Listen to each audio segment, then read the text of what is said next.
10 นิ้วนบไก่เก้าเกษีขอสวัสดีครูบาอาจารย์ทั่วหน้าที่ฟังรายการปู่ลุงน้าป้าสารธรรมยามแรงแห่งนี้สารแสดงจัดแจงเกาจี้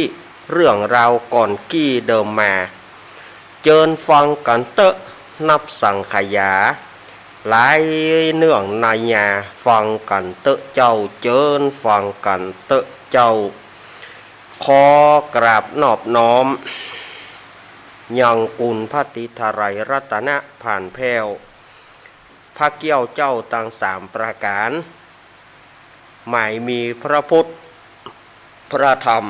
พระสงฆ์อันเป็นสรณะที่เปิ่งของหมู่เฮาตั้งหลายขอกราบไหว้สาบุญญาปารมีธรรม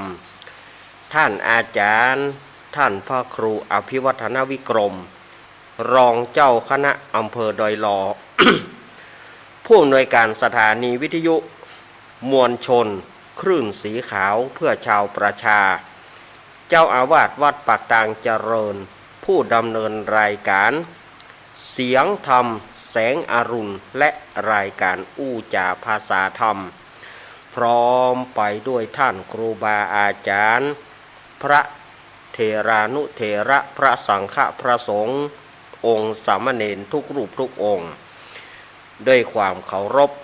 อย่างสูงสุดยิ่งครับผมแล้วก็ขอกราบไหว้สาท่านอาจารย์มหาสมชาติชาตะปัญโยด้วยนะครับสวัสดีเจเจแล้วก็ขอแสดงความนับถือลุงหนานป้อน้อยหนุ่มผาจ้อแล้วก็เจ้าหน้าที่ทุกสถานีขอไหว้สาหลวงลุงด้วยนะครับเนอะ สุมาเตอะเมื่อเฮาบ่อู้อันสเลดนี่นะเฮาบ่อู้มันก็บ่หวานก็เฮาอู้มาละมันเป็นอาตมามันเป็นตาอาตมาเองก่อนจะเข้ารายการไปฉันกาแฟเลยได้เรื่องเปิงครูบาอาจารย์เปิ้นห้ามของหวานได้นะสถานญาติโยมครูบาอาจารย์เปิ้นถึงห้ามเด็ดขาดว่าของหวานเวลาจะไปเตะหรือว่าอย่างจะไปกินกินแล้วก็ได้เรื่องเนี่ยอาตมาภาพรู้สึกว่าสีจะบ่ม่วนบางงานสีจะง่วงก็เลยฉันกาแฟไปฉันกาแฟแล้วก็เพลงเข้ารายการเอาล่ะ เมื่อเฮาบอกอู้มันก็เป็นหยังพอเฮาอู้มันก็มาละยิบ วัฏจักรเนาะเนี่ยได้กินก็เป็นทุกข์ไม่ได้กินก็เป็นทุกข์ปวดท้องก็เป็นทุกข์อะไรก็เป็นทุกข์ มันหนีมันหนีของกรรมที่พระพุทธเจ้าว่าบ่ปนเนาะขอเจริญปอนคณะสัทธาญาติโยมศรัทธาสาธุชนคนดีเฮาทุกท่านวันนี้ก็มาถึงรายการสารธรรมยามบ่ายยามแรงช่วงของธรรมะเพื่อชุมชนตั้งสถานีวิทยุมวลชนคลื่นสีขาวเพื่อชาวประชาและเครือข่ายทุกสถานีวันนี้ก็มาปะกันตั้งแต่เวลาบ่าย3 โมงจนถึง5 โมงแรงโดยมีอาตมาภาพเก้ากับผมสามเณรรักปานโยนันท์วัดสันเหมืองตำบลหนองร่องอำเภอเวียงหนองร่องจังหวัดลำพูนมาเป็นผู้รับผิดชอบดำเนินรายการนี้ก็จะปะกันจันทร์ถึงศุกร์ก็เวลาเดียวกันเสาร์อาทิตย์ไม่มีเสาร์อาทิตย์บ่มี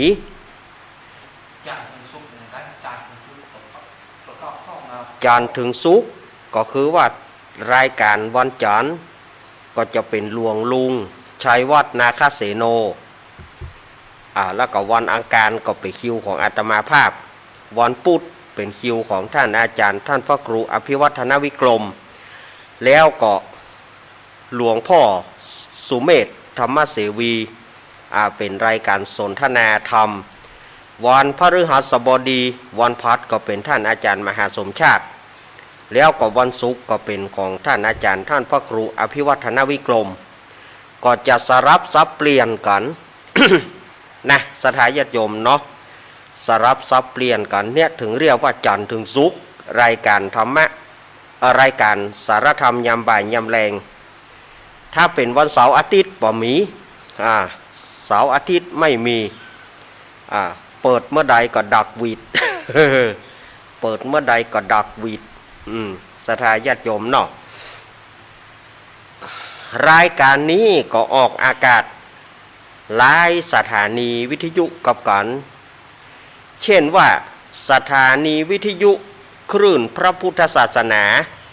การศึกษาและวัฒนธรรม 104.50 วัดฝ่ายหินตำบลสุเทพอำเภอเมืองจังหวัดเชียงใหม่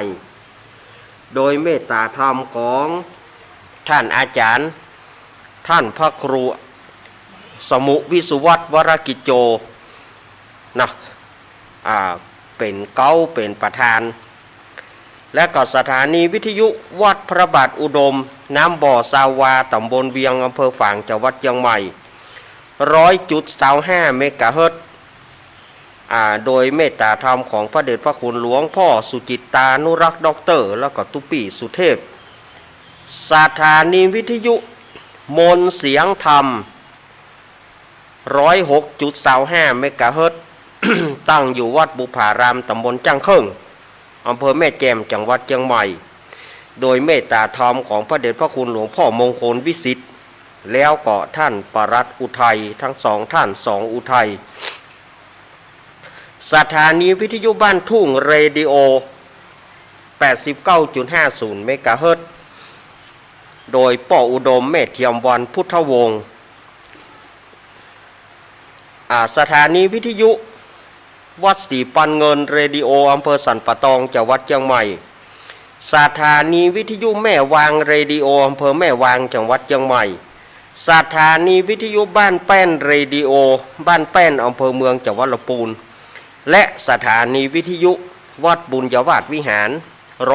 106.50 เมกะเฮิรตซ์จังหวัดลำปางก็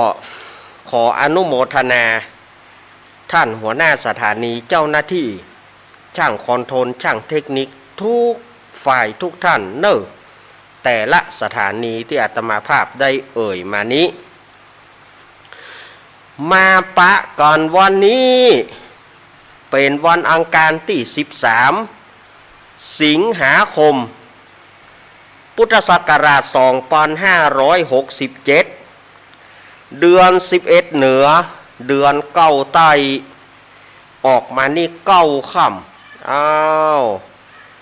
วันนี้เลขเก้าโจรกันสถาญาติโยมวันนี้เลขเก้าโจรกันเดือนเก้าออกเก้าค่ำวันนี้เลขเก้าโจรกันเป็นดับเบิลเป็นดับเบิลเก้าแล้วจะไปคิดว่าอาตมาภาพใบเลขนะไม่มีแต่อาตมาอู้ให้ฟังบ่ได้ว่าเลขมันโจรกันจะไปคิดเลขคิดหน่อยว่าโอ้เปิ้นฮื้อเลขรุ่นนี่จะไปว่าแล้วมันจะเสียเฮา ว่าแล้วจะเสียเฮาสถาญาติโยมจะไปว่าอาตมาฮื้อเลขบ่ได้ฮื้อแล้วอาตมาก็ตึงบ่ฮื้อไผอาตมาก็บ่ทำอย่างอันตัวมันผิดกฎของสถานีแต่ว่าเฮาอู้ว่าเลขมันบวกกันมันผนวกมันโจรกันแค่นั้นเองฟังแล้วอย่าเข้าใจผิดเพราะว่าโยมบางทีก็บางคนก็หัวหมอเห็นนะ บางคนก็หัวหมอไปฟ้องผู้รักผู้ใหญ่แล้วก็ว่าอาตมาภาพเนี่ยเปิ้นฮื้อหวยฮื้อเลขจริงเฮาบ่ได้มีเจตนาอย่างนั้นแต่เฮาอู้ให้ฟังแค่นั้นเองเฮาบ่ได้มีเจตนาที่อย่างนั้นก่อนที่จะเข้ารายการก่อนที่จะได้ทำกิจกรรมฟังธรรมในพรรษา ก่อนที่จะได้ได้จะได้ทำกิจกรรมนั้นอาตมาภาพในนามของคลื่นสีขาวเพื่อชาวประชาขออนุโมทนาขอบคุณกับศรัทธาญาติโยมที่เปิ่นได้มาทอดพระป่าตะวาที่วัดปากทางเจริญของเฮานี้ตังอำเภอดอยหล่อเฮาทุกวัดทุกวาเนาะที่เปิ่นได้มากันตะวาเป็นของพระป่าสามัคคีของคณะสงฆ์อำเภอดอยหล่อ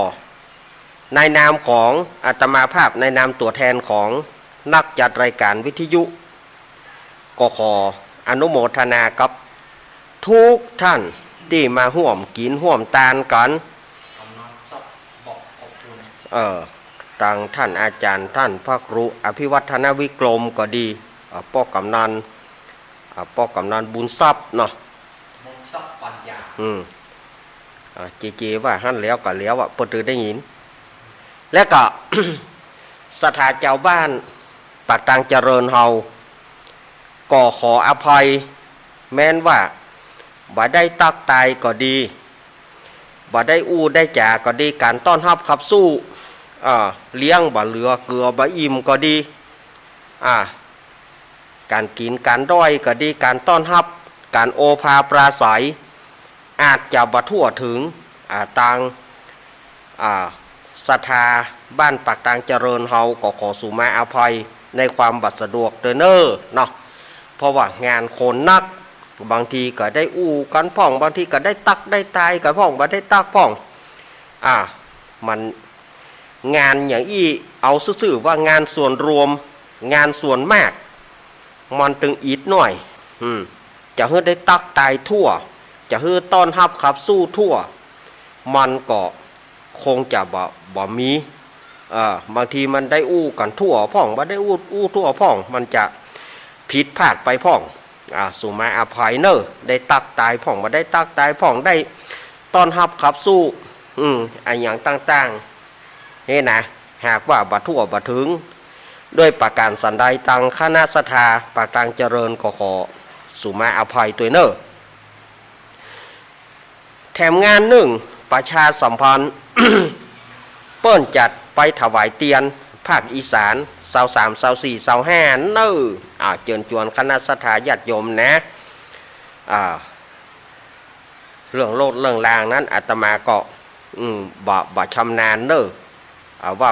เปิ้นเต็มหรือยังเกิดอาตมาประกาศไปก็เปิ้นเต็มแล้วก็จะเสีย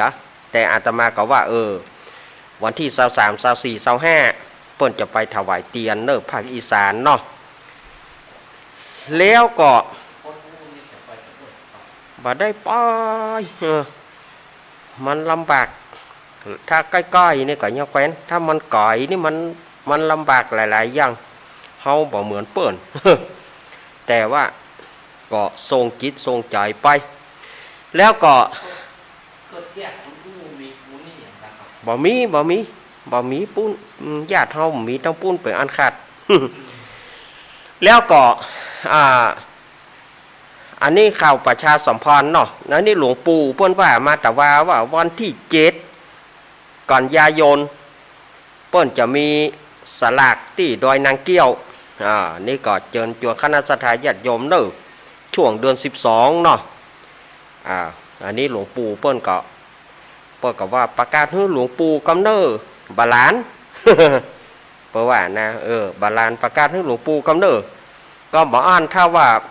มีการสวดเจริญพุทธมนต์หลวงปู่ไปช่วยนะ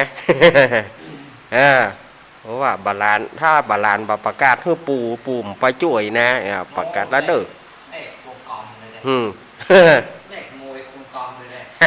ประกาศแล้วหลวงปู่หลวงปู่นี่เลขมวยก่อนคงกองเลย และก็กฐินสามัคคีอันนี้วัดอาตมาภาพวันอาทิตย์ที่10 พฤศจิกายนวันอาทิตย์ที่10 พฤศจิกายนตรงกับเดือนยี่เหนือเดือน12ใต้ขึ้น10ค่ำบ่ได้จัดพอจัดเป็นพระป่าไปละ สลากนี่บ่ได้จัดหลายปีละ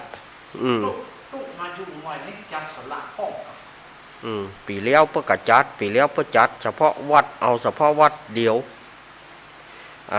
อันนี้ก็ศรัทธาญาติโยมงานกฐินสามัคคีเนอะวันที่10 พฤศจิกายน10 พฤศจิกายนก็ตรงกับเดือนหยี่เหนือเดือน12ใต้ออก10ค่ำอันนี้ก็จะเป็นกฐินสามัคคีอันนี้ก็ใครจะไปร่วมทำบุญก็น้อมเจริญปอนเนอร์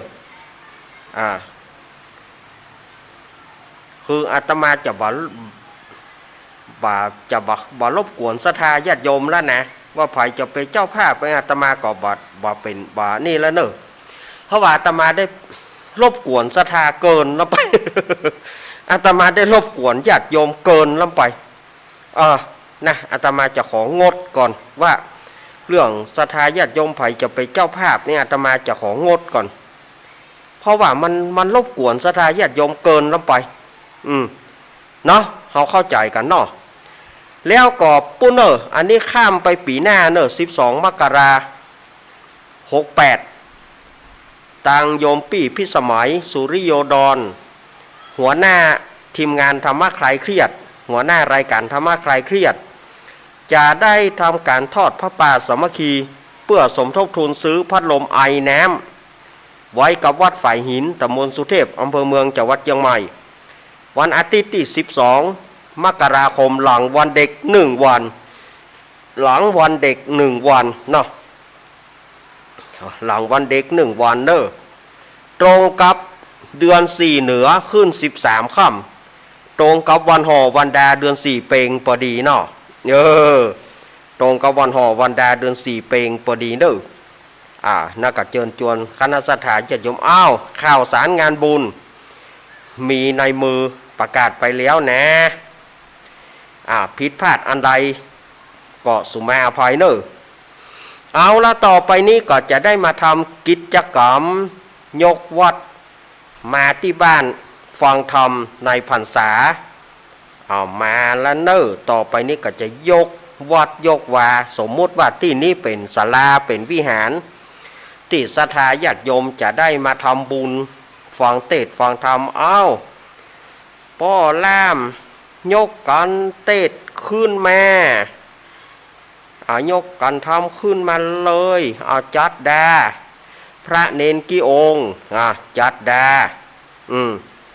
จัดดาเกียมไว้มาละบ่เอาไปฟังอู้กันเตื้อกะจะไปอู้กันเตื้อดักก่อนจะไปอู้กันเตื้อแต่อย่างใดล่ำเหลือบ่เคยอู้กันซะเตื้อกะเฮ้ยข้านหน้ากันกับแบมอันคนตั้งหน้านะมันอันตัวดีนะเหลียวตั้งหลังดีนะก็เหลียวตั้งหลังก็เดียวตื่นกันเช้าก็เนี่ยอย่างว่าตะกี้ยังบอกอู้กันยังจะมาอู้พอจะเข้ามาฟังเทศน์ฟังธรรมนี่อู้กันละเฮ้ยน่ะมามาพร้อมกันหมดแล้วบ่พร้อมกันหมดเอาละการเทศน์การธรรมก็จัดสำเร็จหมดแล้วอันสำรับรายชื่อศรัทธาญาติโยมที่จะประเคนการเทศน์นะก็จะไปอยู่ไกลถ้าอยู่ไกลนี่ไม่ไปบ่ถึงนะไม่ไปบ่ถึงนะเอาคนใดอู้กันนะอาตมาจะเปิดไม้จะยื่นจะโอนไม้ไปหาจะปล่อยให้อู้กันเอาจนว่าอาตมาเปิดเครื่องตามสายไว้นะมันถึงดังในบ้านพอโล่งปุ่นแย้มไปกะอาตมาโอนสายไม้ไปคนใดอู้กันบอกฮู้จักดักนะ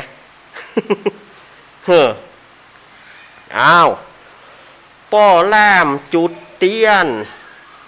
จุดเตียนบูชาพระรัตนตรัยศรัทธาญาติโยมพนมมือแล้วก็ไหว้ตัวพนมมือแล้วไหว้ตัวอยู่ในอาการสงบเดี๋ยวเราจะได้ ไหว้พระแล้วก็ฮับศีลเนาะวันนี้ขอป้อจันมาวันนี้ป้ออาจารย์ตั้งสถานีก็บอกว่างสักท่านวันนี้นะป่นติดธุระก่อนวันนี้สมมุติเป็นวันพระวันศีลนะก็เงียบเอาวินานทานั่นเนาะวินานเนาะวินานทามาวินานทาทำหน้าที่ไปปุจจานเนอะวินานทาโอ้ไอ้เหยามือสั่นรอยๆได้น่ะบ่เหลาละสุกบ่ลูกละเสาบ่เหลาละสุกบ่ลูกละเสาเอาวินานทานำศรัทธาไหว้พระพ่อแม่พี่น้องจังใหญ่ต่อไปนี้ก็ไหว้พระจะมาทานจีเนื้อกราบพระกราบยืงกราบจองกราบจามอายหังจอมแม่จอมพุทโธภาควาพุทธังภาควันจังอภิวาเทมิกาบจวาคาโตภาควัตตาธัมโมธัมมังนะมัสสามิกาบสุปฏิปันโนภาควะโต สาวกสังโฆจังขังนะมามิกาบป้อนานลวดเกณฑ์วินานลวดเกณฑ์ขันศีลฮะวินานลวดเกณฑ์เลยวินานลวดเกณฑ์ประเกณฑ์ขันศีลตุลุงลวดเกณฑ์ขันศีลตุลุงเด้อจะมาทานฉีนเด้อ มะยังพันเตติสาลเนนะสหปัญจศีลานิยาจามะ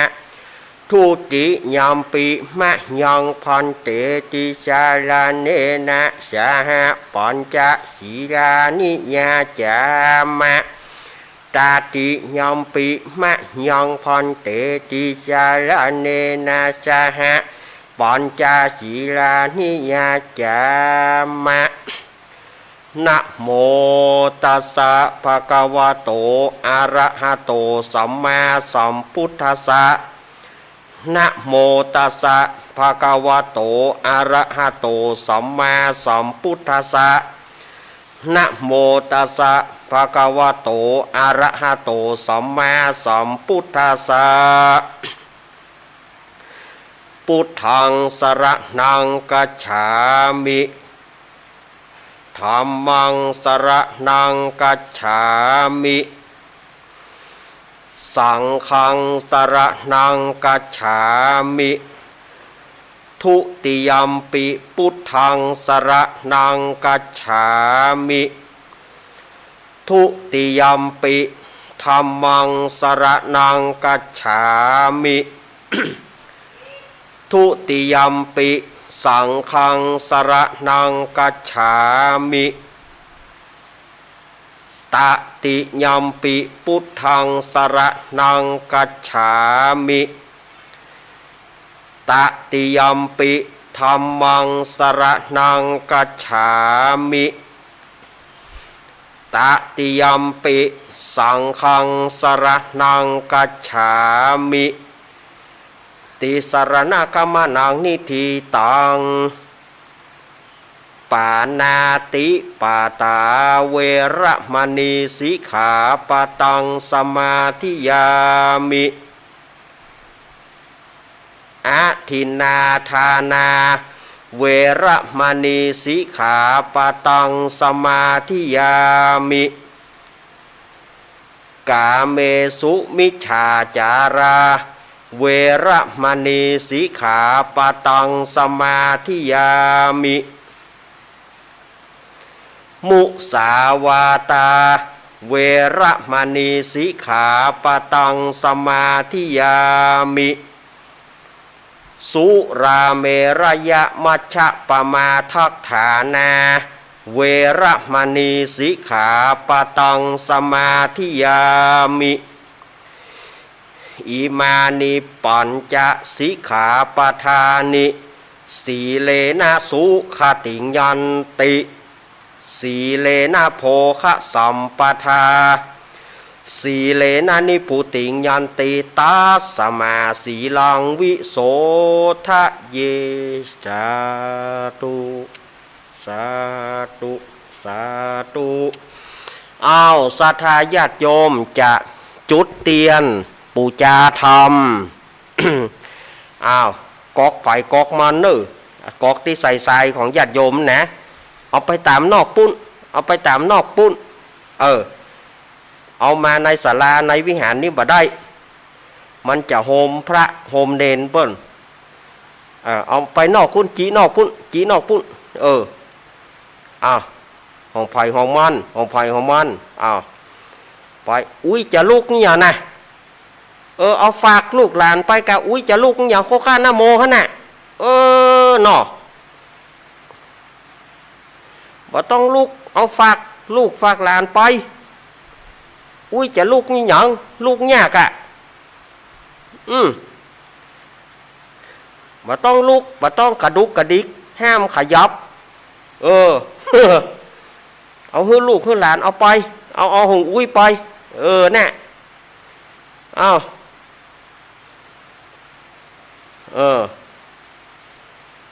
เมื่อจีเตียนแล้วก็มานั่งตีไผ่ตีมันนั่งตีไผ่ตีมัน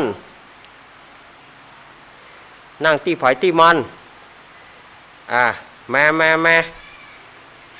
โอ้ยจะไปอู้กันเตื้อนะเจ๊เปิดไม้บ่เอามาจนดังนี่ก็หมอเอามันดังเครื่องตามสายมีก็เขาก็หมอต่อโอนไม้ไปพุ่นตั้งแน่นะมันเอาดีนะเฮ้ยว่าอย่างแล้วบอกฟังนะ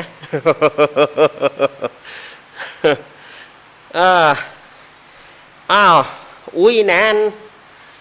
านขาไหว้พระเนอะบ่ใจไหว้พระโหไหว้ไปแล้วเหรอสมัย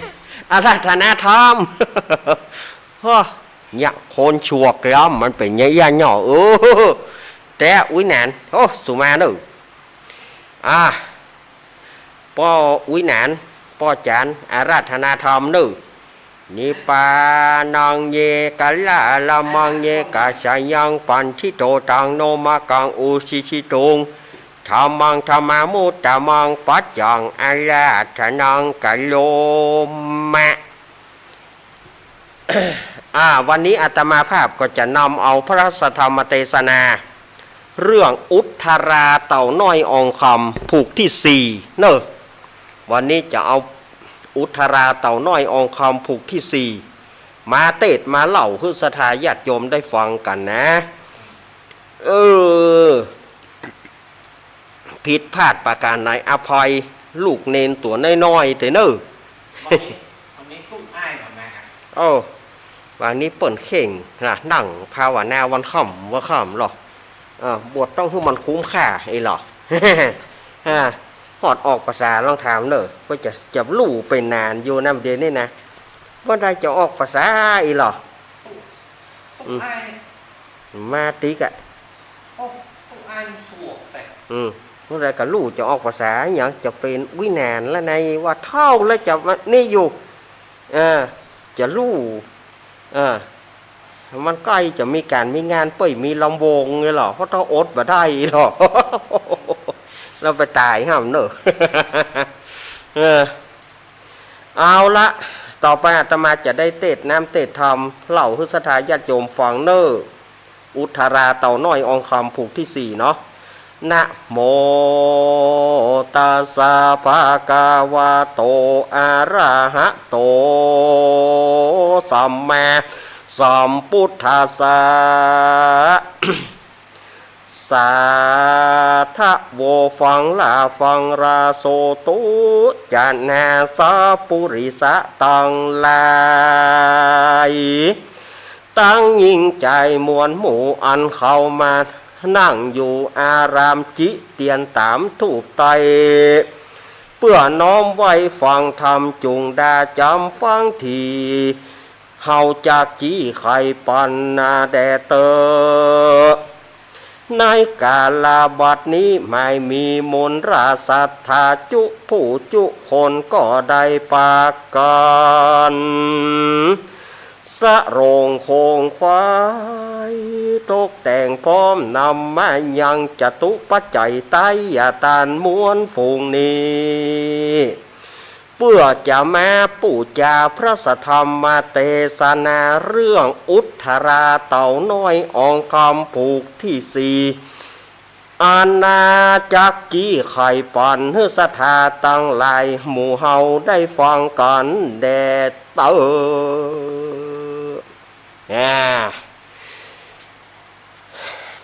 เอาละต่อไปก็จะเป็นเล่าทำเรื่องอุทธราเต่าน้อยอองคำผูกที่สี่ก่อนอื่นก็จะเล่าผูกที่สามเท้าความผูกที่สามเพื่อศรัทธาญาติโยมเห็นหน่อยหลังจากที่พระแม่เจ้าอุทธราได้ไปอยู่ในหัวในเวียงได้ไปเป็นมเหสีของพระเจ้าพรหมทัตกรุงพาราณสีศรัทธาญาติโยมเหยก็มีความสุขสบายดีก็ได้มีพระโอรสขึ้นมาองค์หนึ่งส่วนว่านางสามาอันเป็นลูกอันเป็นน้องของนางอุทธราซึ่งเกิดกับนางมิจฉาลีผีสือเนี่ยก็โคตรตึบโยนอีแม่อีลาได้ไปอยู่ในหัวในวังอีลาพอบ่ได้ไปอีลาก็ค่อยไปอยู่เมื่อก่อนหรออีลามันไปได้ทีนี้ก็เดี๋ยวแม่ฮักลูกคนเดียวเนาะสามาเนาะวะแม่ฮักสามาคนเดียวแม่จะช่วยบ่เป็นอย่างแผนของแม่มันมีในแผนของแม่นี่หมดแล้วก็บอกคือกับปู่เศรษฐีสู่บ่ต้องปากฮัลโหลมาป้าต้องช่วยมานะนี่หรอฮัลโหลครับสวัสดีครับตุ๊กอายครับอย่างตุ๊กอายแบบมาจับกันอย่างก็อันป้าฮักมาคนเดียวเรื่องอย่างที่เป็นของมาป้าจะบักเกี่ยวกับมาเลยตามใจเตอะวะวันนั้นอาตมาก็เล่ามาตึกนี่นะเล่ามาตึกนี่เนาะแต่วันนี้ก็จะมาต่อกันแล้วเนอะเจเอาไปอู้นอกเอาไปอู้นอกปุ๊บปะเอาไปอู้ตรงปุ้นปะศรัทธาญาติโยมสาธุชนทั้งหลายวันนี้ก็มาต่อกันในธรรมผูกที่สี่เนอะซึ่งนางมิจฉาลีก็ฟังก็ในเมื่อนางสามาอ้อนวอนขอให้ช่วยกำจัดนางอุทธรานางก็วางแผนการก็คือขุดแต่งเตาปูงนะขุดสมัยก่อนเตาปูงเพื่อไว้ยากินเนาะขุดหลุมไว้เลิกทีเดียวแล้วก็เอาหม้อน้ำร้อนหม้อใหญ่ต้มน้ำเดือดพล่านไว้หั่นต้มน้ำเดือดพล่านไว้แล้วก็เอาไม้พวกเข้าไก่แป่งหัวที่จะขึ้นไปถึงเฮือนนั่นนะเมื่อวางแผนเมื่อได้ทำการนั้นแล้วเมื่อได้แป่งเตาปูงเตาน้ำร้อนแล้วก็ให้คนใจ ไปทูลพระแม่เจ้าอุทธราบอกว่าป่อเศรษฐีป่วยนักเนอะจะตายก็จะยังก็บอกหูขอให้มึงไปบอกพระแม่เจ้าอุทธรากรรมก็ผมก็หันป่อเศรษฐีอยู่ดีเรามึงบ่ต้องปากบ่ใจธุระการของมึงบ่ใจธุระการของมึงไปกูใจอย่างใดก็ไปตามนั้นคนใจก็เนาะจำเป็นได้ไปเมื่อไปปะพระแม่เจ้าอุทธราคนใจก็บอกขอเดชะพระยามิพลเกล้าพระแม่เจ้าที่เคารพ โอ้ไอ้มาเนี่ยหยองบัดเดี๋ยวนี้ข้าพระองค์มีเรื่องเดือดร้อนพระเจ้าข้านี่หรอพระแม่เจ้าอุทราก็ถามว่าเรื่องเดือดร้อนอะไรอย่างป้อเศรษฐีป่วยนักจะตายแล่บ่ตายแล่พระเจ้าข้าโหป้อไปเป็นอย่างก็บ่ฮู้นะอยู่ๆก็บ่ฮู้เนื้อฮู้คิงบัดเดี๋ยวนี้แม่มิฉาลีกำลังสอนพุทโธธรรมโมฮะถ้าพระแม่เจ้าไปจากจะบัดต้านหันใจนะพระเจ้าข้าข้าพระองค์บอกแค่นี้ก็จะลาไปแล้วนะพระเจ้าข้าวะโอ้พระแม่เจ้าอุทราก็ใจบดีเนาะก็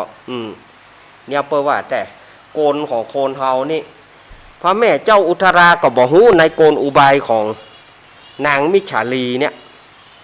ก็ฟังไปบอกไปทูลพระเจ้าพมทัตเสด็จปี่เพคะ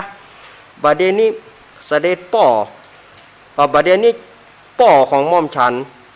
ป่วยนักจะตายแล่บ่ตายแล่ม่อมฉันขอไปเยี่ยมป่อนะเพคะเอาน้องหญิงป่อเป็นหยังปี่ขอไปตัวยบ่ต้องไปเตื้อเพคะถ้าอย่างใดม่อมฉันจะส่งถ้าอย่าได้จะได้ม่อมฉันจะส่งข่าวมาเพคะวะแล้วน้องหญิงจะเนี่ยได้ไปก็จะไปคนเดียวเพคะบ่ได้ปี่จะต้องฮื้อทหารไปทีนี้ก็ พระเจ้าพมทัตก็ทรงฮื้อทหารทหารองครักษ์นี่นะฮื้อไปเป็นเปื้อนพระแม่เจ้าอุทราพระแม่เจ้าอุทราก็ถอดเครื่องทรงเอาเครื่องทรงของเจ้าหญิงนี่นะเอาเครื่องทรงของเจ้าหญิงนะห่อผ้าไว้แล้วก็เดินทางไปเป็นแบบเจ้าบ้านธรรมดาเมื่อนางมิจฉาลีได้หันนางมิจฉาลีได้หันพระแม่เจ้าอุทราก็แต่งทำท่าไปไหว้หรอถวายบังคมพระแม่เจ้าเพคะโอ้แน่เหยจะไปอย่างอ้านไหนๆนะก็เคยได้เลี้ยงเจ้ามาอีนะจะไปว่าอย่างอ้านหาไม่ได้เพคะเพราะว่าพระแม่เจ้าเป็นถึงเจ้าหญิงเป็นถึงพระมเหสีม่อมฉันเป็นไผ่หัวดำหัวแดงหาไม่ได้เพคะกลัวคอจะขาดเพคะจะไปว่านะเหยอีหรอนางอุทราก็ว่าป่อป่วยนักกะป่วยนักขนาดเพคะจะได้บ่ได้บ่ฮู้เพคะว่าขอพระแม่เจ้าเอาห่อผ้าให้หม่อมฉันเธอเพคะนี่หรอหม่อมฉันจะถือไปฮื้อแล้วก่อนพระแม่เจ้าอุทรานี่ก็เดินทางเพื่อจะขึ้นไปหาป่อในขณะที่ป่อก็ยิ้มหมอว่ากำหยังเพราะว่าเป็นแผนของเมียได้สั่งไว้ทีนี้ก็ปรากฏว่าพระแม่เจ้าอุทรานี่ก็ไต่หัวนั่นนะที่มีน้ำฮ้อนเดือดบดนั่นนะมีน้ำฮ้อนเดือดบดพระแม่เจ้าก็เตียวพอเตียวไปปรากฏว่าไม้น้ำมันพั่วสถานญาติโยมไม้ก็หักคว้าร่างของพระแม่เจ้าอุทราตกลงในเต่าน้ำฮ้อนตายทันทีสิ้นพระชนนี่เนาะเอาง่ายๆก็ตายทันทีทันใดอีเตอน้ำฮ้อนโลกทีนี้ฝ่ายนางมิจฉาลีก็เอาไม้เขาซุยอียักษ์อีมันอีก้างขวางคออีกาลกินีอีกาลีตายเหี้ยอีเนาะตายเหี้ยแล้วก็ขัดใจฝั่งเอาผ้าฝั่งเอาเครื่องทรงของเจ้าหญิงเนี่ยฝั่งเอาให้นางสามานุ่งอีสามาขัดใจนุ่งอีกอะพอทหารท่าตังนอกหรอเพราะว่าพระแม่เจ้าอุทราบอกให้ทหารรออยู่ตังนอกบอกให้ทหารเข้าไปในบ้านทหารก็ท่าอยู่ตังนอกแล้วก็เมื่อจัดการฆ่าพระแม่เจ้าอุทราแล้วก็เอาเครื่องทรงเนี่ยเครื่องทรงของพระแม่เจ้าอุทราเอาให้นางสามานุ่งขัดใจนุ่งแล้วบ่ได้อบรมมาอย่างสักอย่างเอาให้นุ่งก็ทหารรออยู่ขัดใจไปทหารท่าหั่นเอกะว่าแล้วก็จุงแขนลูกออกมาท ทีนี้ก็ทหารก็ถามว่าโอ้พระแม่เจ้าพระเจ้าค่ะบัดเดนี้ป่อของพระแม่เจ้าเป็นจะได้พ่องเป็นยังกระจ้างยังจะถามนี่ยังบัดเจ้าธุระของการของสูอีหรอมูทหารมุนน่ะก็โหเจ้าหญิงไงอย่างอันพระแม่เจ้าอย่างใดเนี่ยตะกี้นี่ดีอยู่บัดเดี๋ยวนี้ผิดแบบเราบอกเฮยหมู่ทหารก็อู้กันนะผิดแบบผิดเป้าเราบอกเฮยบัดเดี๋ยวนี้มันกระด้างกระเดืองบ่เหมือนพระแม่เจ้าเฮาแหนพระแม่เจ้าเป็นอย่างพระเจ้าค่ะเป็นอย่างก็เรื่องของกูบัดเจ้ไปสู่เขามาแค่ไพ่หัวดำหัวแดงบ่มีสกุลรุ่นชาติสู่เขาเนี่ยเป็นเหี้ยไปตัวเหี้ยโหมุทหารก็โหเอาแล้วบ่เฮ้ยพระแม่เจ้าเฮากินยาพิษซองแล้วบ่เฮ้ยตากี้ดีอยู่บัดเดี๋ยวนี้เป็นอันอย่างเนี่ยบัดเดี๋ยวนี้สู่เล่านินทากูกะสู่ไข้คอปูดแหละเนี่ยหรอหาไม่ได้พระเจ้าค่ะแต่ข้าพระองค์เขาว่าพระแม่เจ้าเป็นหยังถึงอารมณ์บัดดีเรื่องของกูบัดสู่บ่ต้องปากไปป่ะทหารมุนน่ะก็หาว่าชักจะยังไงอยู่แน่ ทหารทั้งหลายนะชักจะยังไงอยู่แน่ก็น่าว่าบ่เฮยปิ้นเลิงใช่ก้าห้าว่าโอ้ยองก็มีแต่สมัยก่อนแต่ปิ้นเลิงห้าว่านะบ่เฮยก็จำเป็นได้ปานางสามานะในคาบของเจ้าหญิงอุทรานี่นะป่าไปเข้าเฝ้าพระเจ้าพรหมทัตเมื่อเข้าไปก็ทำที่กระด้างกระเดืองพระเจ้าพรหมทัตก็ถามว่าน้องหญิงทุกครั้งน้องหญิงจะถวายบังคมปี้วันนี้อย่างน้องหญิงกระด้างกระเดืองอยู่ตะกันมัตได้ละจะถวายบังคมอย่างนั่งแหนป่ะน้องหญิงไปโมโหไอ้อย่างมานี่ป่อไปจะได้พ่องปี้ว่าจะปาเสนาอามาตย์ไปเยี่ยมดีก่อนเป็นเรื่องของเปิ้นก็แสดงอาการกระด้างกระเดืองแสดงอาการก้าวร้าวออกมาซึ่งพระเจ้าพรหมทัตก็บอกป่ะเอาแล้วบ่เฮ้ยปู่เศรษฐีญาเศรษฐีเล่นอวยแล้วบ่เฮ้ย เล่นอวยแล้วส่วนอันว่าเจ้าหญิงอุทรานั้นเมื่อตายจากที่เต่าน้ำฮ้อนนะก็เอาจิตวิญญาณไปเกิดในหน่วยบ่อปีนคำไปอยู่ในส่วนหลังบ้านตายายอันนี้อาตมาก็ข้ามลืมขั้นตอนไปหน่อยเนาะเกิดเป็นหน่วยบ่อปีนคำไปอยู่หลังบ้านตายายก็เก็บเอาไปไว้นะอันนี้นะทีนี้ก็ย้อนมาถึงนางสามาเนี่ยซึ่งนุ่งเครื่องทรงของเจ้าหญิงอุทราเนี่ยเวลาพระเจ้าพรหมทัตก็ดีเสนาอามาตย์ก็ดีทหารก็ดีเปิ้นถามเปิ้นอย่างก็แสดงอาการกระด้างกระเดืองด่าคนนั่นด่าคนนี้แม้แต่พระเจ้าพรหมทัตก็ยังบ่เกรงใจด่าเปิ้นต่างๆนั่นนะน้องหญิงเป็นอันอย่างไปนี่เป็นอย่างก็เรื่องของเฮาล่างดีปากอย่างบ้า พระเจ้าพรหมทัตก็ว่าบ้ามันชักยังไงอยู่แน่น้องหญิงเขากินยาพิษซองอย่างเดียวนี่แม้แต่พระโอรสซึ่งเป็นลูกของนางอุทราก็บอกว่าเสด็จพ่อนั่นบ่ใจเสด็จแม่ก็กูนี่แหละแม่มึงมึงจะว่าบ่ใจได้บ่ใจผีอันยังก็บ่ฮู้ก็ทำให้นางโคตรนางสามานี่ก็โคตรเพราะบ่ได้อบรมบ่มนิสัยกันมาก่อนอยู่ๆก็ยับเปิ้นไปเนาะมันก็เลยกระด้างกระเดืองแล้วก็ตีพระโอรสด่าตีแม้นพระเจ้าพรหมทัตน้องหญิงก็ลูกเฮานะกูเตือนน้องหญิงบ่เคยทำให้นี่หยังน้องหญิงถึงต้องเป็นอย่างอี้ก็เป็นอี้ไปเรื่องของเฮาว่าดีปากหยังเผลอขึ้นมึงขึ้นกูเข้าใส่พระเจ้าพรหมทัตก็บ่เป็นไรอันนี้ แสดงว่าต้องมีการสวมรอยเกิดขึ้นแสดงว่าต้องมีการสวมรอยเกิดขึ้นปู่เศรษฐีจะต้องฆ่าน้องหญิงแล้วก็เอาน้องมันมาเปลี่ยน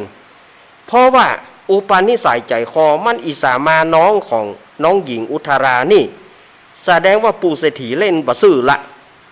หาว่าแกล้งป่วยปู่เศรษฐีเล่นบะซื่อละทีนี้ก็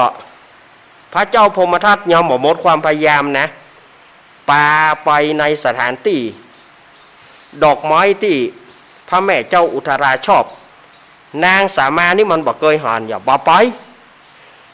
ก็ทุกครั้งน้องหญิงชอบบ่ใจกะน้องหญิงชอบอุทยานดอกไม้บ่ใจกะไปตัวปี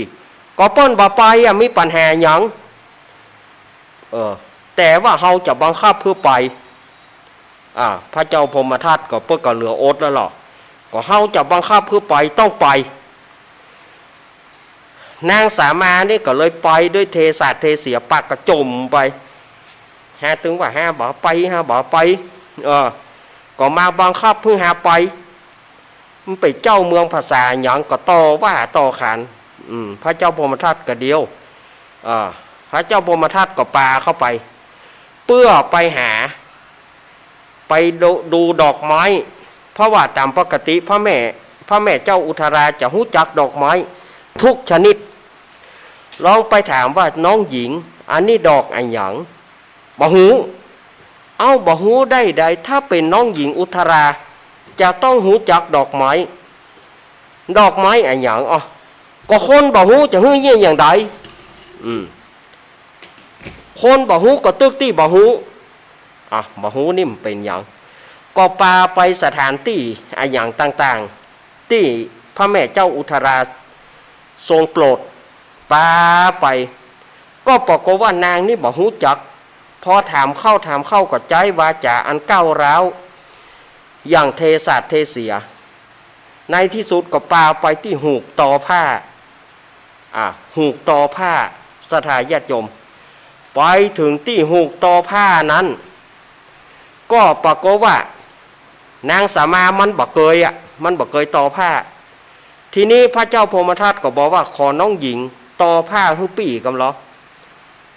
ตอบ่จ้างถ้าเป็นน้องหญิงอุทาราจะต้องตอจ้างอันนี้อย่างตอหูกบ่จ้างตอผ้าบ่จ้างมันเป็นไปบ่ได้ละน้องหญิงบ่เคยเป็นอีกก็คนบ่เงียสกำเตื้อป้าพระเจ้าพรหมทัตว่าผิดบัวละบ่ใจน้องหญิงละก็ปาไปทุกสถานที่นะที่พระแม่เจ้าอุทาราเปิ้นเคยโปรดเปิ้นชอบแต่มันก็อย่างว่านะเพราะมันบอกหูเรื่องหรอกนางสามานี่มันบอกหูถามอันใดก็บอกหูแล้วไปพอก็แสดงวาจาหยาบคายแสดงวาจากระด้างกระเดื่องแสดงวาจาหยาบคายต่างๆนานาทำมือพระเจ้าพรหมทัตนั้นบอกว่าเป็นลายแล้วบอกเฮ้ยบาเดียวนี้พี่ขอถามก่อนอันนี้นางสามาหรือว่าน้องหญิงอุทาราก็อุทารานะกะบาใจเนี่ยอย่างจะบาใจก็ใจวาจาที่หยาบคายกับพระเจ้าพรหมทัตน้องหญิงอุทาราบาใจเป็นคนอย่างอีก็ฮือฮาเป็นคนอย่างไรต้องเป็นคนอย่างอีอยู่แล้วบาใจขึ้นเสียงกับเฮากะพระเจ้าพรหมทัตก็จะขึ้นผัวเมียอยู่ด้วยกันขึ้นเสียงบ่ได้กะนี่ก็แสดงความวาจาแสดงวาจาที่บางงามบดีกูมึงเข้าใส่ถามเมื่อพระเจ้าพรหมทัตบอกว่าปู่เศรษฐีเล่นสวมรอยละปู่เศรษฐีสวมรอยละบ่เป็นท่าบ่เป็นท่าสู่เหยบ่เป็นท่าละจงลากออกไปเอาไปส่งให้ปู่เศรษฐีลากออกไปบ่ใจนางอุทาราปักถอดเครื่องทรงนางอุทาราออกถอดเครื่องทรงของพระแม่เจ้าอุทาราออกนางก็คัดขืนอย่ามาต้องตัวกูนะอย่าอ่านอย่าอี แล้วไปบปอก็ต่อว่าพระเจ้าพมทัตไอ้กษัตริย์ใจให้ว่าด้วยวาจาหยาบคายในเมื่อเธอบ่ใจน้องหญิงอุทาราก็บ่ต้องโสมบ่ต้องนุ่งชุดของเจ้าหญิงว่าแต่น้องหญิงอุทาราไปไหนก็กูนี่แหละก็กูนี่แหละก็ต่อว่าต่างๆนานาทำให้พระเจ้าพมทัตแน่ใจว่าอันนี้คือนางสามาเป็นน้องของนางอุทาราซึ่งเป็นลูกของนางมิจฉาลีเอาลากออกไปถอดเครื่องทรงออกแล้วก็ลากไปเอาไปไกลๆจะไปฮื้อได้หันแน่เอาไปไกลๆเอาทรงไปฮื้อปูเศรษฐีเหียหมู่ทหารก็ป้ากันชุดกระชากลากดึงนางสามานางก็คัดขืนด่าว่าทหารด่าว่าพระเจ้าพมทัตต่างๆนาเขาก็ลากเข้าไปถึงประตูเมืองเนาะเมื่อลากไปถึงประตูเมืองเขาก็ป้ากันค้อนซ้อมเนี่ยแหละ เขาก็ป้ากันค้อนซ้อมกูบกมึงบับกูบกมึงบับบุบจนนางสามานี่ตายเมื่อนางสามาตายแล้วน้อยแน่หมู่ทหารทั้งหลายก็บอกว่าบาเดนี่จัดบอกหมอกปูเศรษฐีคำล้อมันสวมรอยเอาลูกมันมาปลอมเป็นพระแม่เจ้าโดยการมันถ้าจะฆ่าพระแม่เจ้าละบาเดียวนี่เขาบุกมันตายละมู่ทหารก็เลยจะบอกหมอกปูเศรษฐีก็เลยปากันฟักปากันลาบปากันฟักปากันลาบแป่งกินส้มสดายญาติโยมปากันฟักปากันลาบแป่งกินส้มเอาใส่หายแล้วก็ปากันแห่หายนั่นไปให้ปูเศรษฐี แห่เอาหายนะไปให้ปูเศรษฐีกระจองงองกระจองงองเจ้าข้าเอ้ยมีของฝากจากนายวังมีของฝากจากนายวังนี่หรอพระแม่เจ้าแปลงจินส้ม1 หายแต่ตอนนี้มันยังไม่ล่มเตื้อต้องรอ4-5 วันก่อนมันถึงจะล่มพระแม่เจ้าฝากมาให้ปู่เศรษฐี ปู่เศรษฐีดีใจเหรอโอ้พระแม่เจ้าฝากจิ้นส้มมาหอยหนึ่งกันกะถ้าจะลำแต่ตอนนี้ยังกินไม่ได้เพราะว่าพระแม่เจ้าแปลงบาเดียวนี่ต้องรอ4-5 วันมันถึงจะล่มตอนนี้กินบาได้เตอเนอร์พระแม่เจ้าฝากมาให้ปู่เศรษฐีโดยเฉพาะเขาไปก่อนเนอร์วะ เขาไปก่อนเนอร์วะทหารกับปากันไปโอ้ตึงปู่เศรษฐีตึงหย่ามิจฉาลีนี่นะฮันก็เนี่ยนางมิจฉาลีฮันก็ลูกข้าไปอยู่อีสามาไปอยู่บัดเท่าใดเปิ้นได้กินตัวหนาปลาตัวใหญ่เปิ้นได้แป้งกินส้มเปิ้นได้กินส้มเปิ้นเอามาให้ตึงหอยก่อนอีอุทาราไปอยู่ปุ่นน่ะบัดได้กินหยังย้อนการอีสามาลูกข้าดีเหลือลูกสู่กันเด้อปู่เศรษฐีโอ้ยแม่มันก็อีลานะมันแง่วมันจะตายมันแง่วเจือแม่มันอย่าไปปอเจือเผียวอุ้ยมันปุ่นนั่นไปว่าเฮ้อเปิ่นเงี้ยหยังเนาะปู่เศรษฐีนี่ก็เนาะ มันแง่วมันจะตายแง่วถึงอุ้ยมันปุ่นถึงมอนมันปุ่นมันเจ๊ลวกเจ๊แหลมการลูกเขาเนาะสามาเปิ้นได้กินส้มเปิ้นมาฮื้อตึงหอยกันเขาก็ปากันรอกินส้มนั้นมันล่มแต่ต้องเป็นผูกหน้าเนอะ ต้องเป็นผูกหน้าเนอะผูกหน้าจะได้กินส้มหรือไม่กินส้มบะล่มตัวหล่อมเดนนี่ต้องรอก่อนเอาใส่หายละไว้ปู่เศรษฐีตึงหย่ามิจฉาลีก็ลื่นน้ำลายออกถ้ากินส้มลม แต่ว่าจะเป็นอย่างใดนั้นการหน้าเนอะ การหน้าเนาะการหน้าก็มาต่อกันนะขออนุโมทนากับศรัทธาญาติโยมที่เป็นเจ้าภาพเนอะช่วงที่สองก้อยเกณฑ์สางเนาะช่วงที่2ก้อยเกณฑ์สางช่วงนี้ อาตมาจะจบทำก่อนอนุโมทนาศรัทธาญาติโยมเนอที่ฟังธรรมด้วยดีเสมอมานะทำนี่จบก่อนเนาะ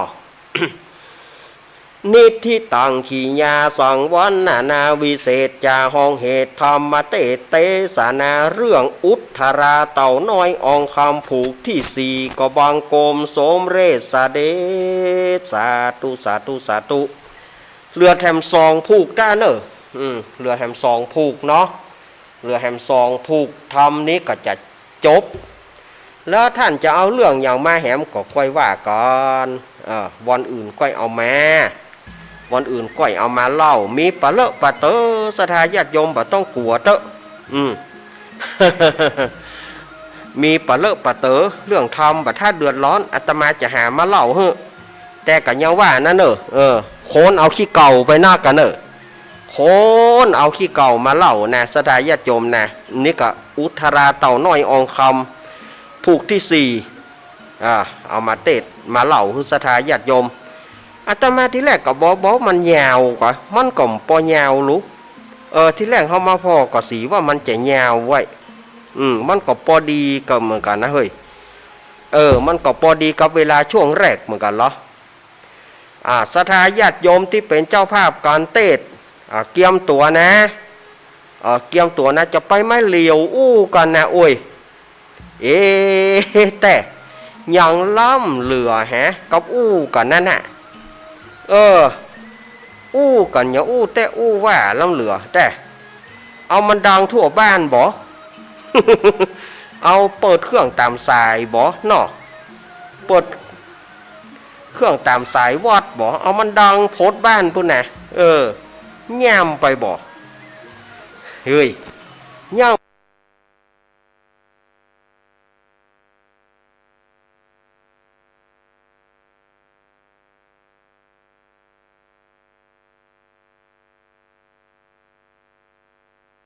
บ้านมันน่ะเนอะ นอกอุตส่าห์มาทำที่วัดเปิ่นแล้วนะ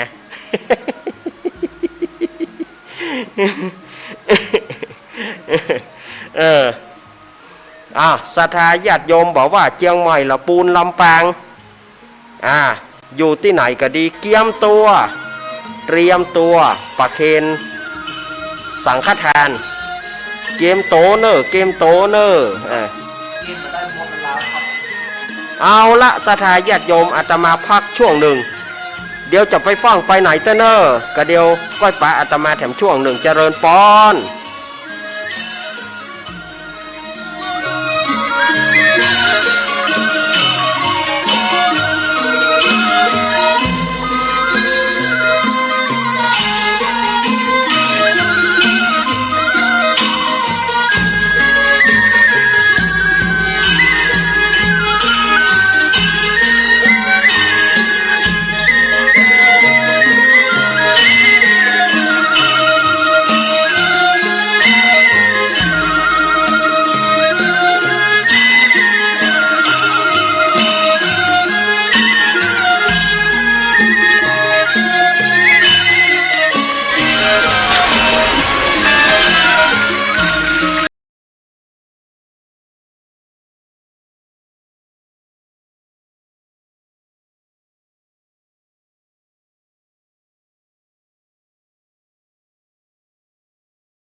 1669ไฟฟ้าช็อตเรียก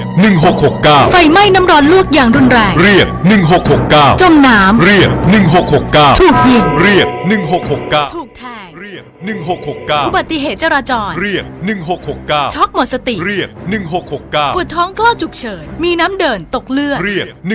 1669เจ็บป่วยฉุกเฉินและบาดเจ็บจากอุบัติเหตุเรียก1669รวดเร็วปลอดภัยมีประสิทธิภาพบริการ24ชั่วโมงจนเครียดกินเหล้าจนเครียดกินเหล้าจนเครียดกินเหล้าจนเครียดกินเหล้าจนเครียดกินเหล้าจนเครียดกินเหล้าก็เลยยิ่ง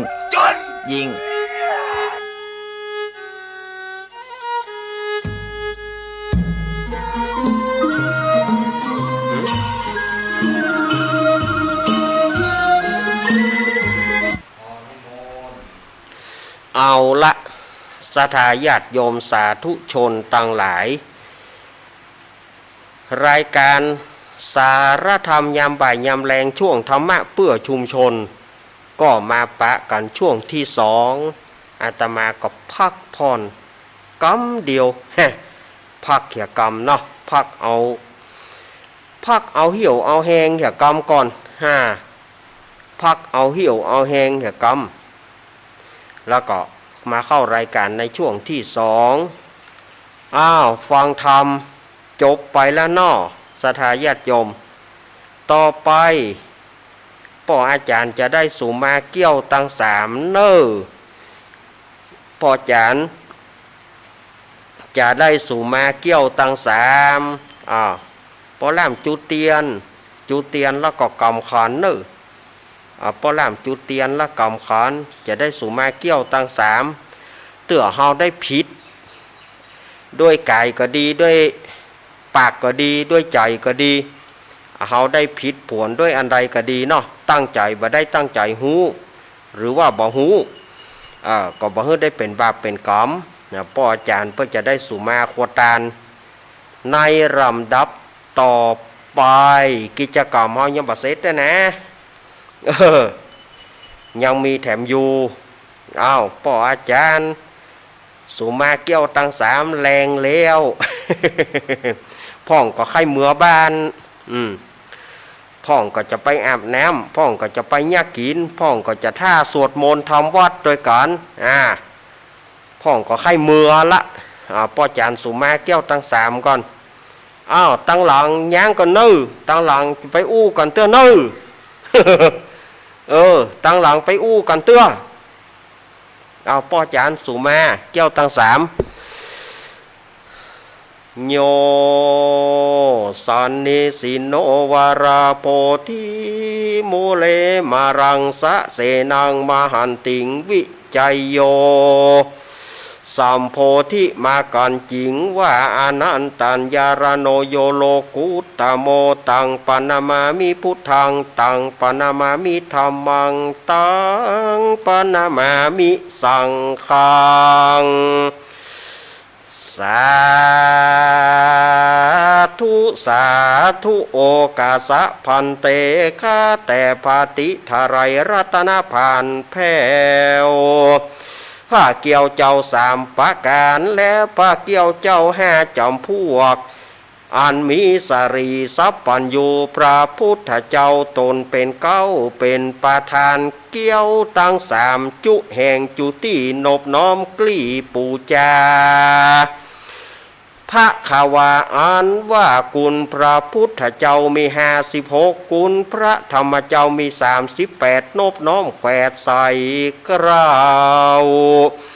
กุลพระสังฆเจ้ามี14นบน้อมกลี่ปูจังกุลพระวิหารังมี80,000ยกย้อยื่น4ป้อนดวงนบปานปวงพระธาตุพระบาทเจ้าเจดีย์ตังเก่าไม้สลีมหาโพธิ์ภูคาตังลายจะขอสุมาลาโตดขอได้โพธิ์คุณ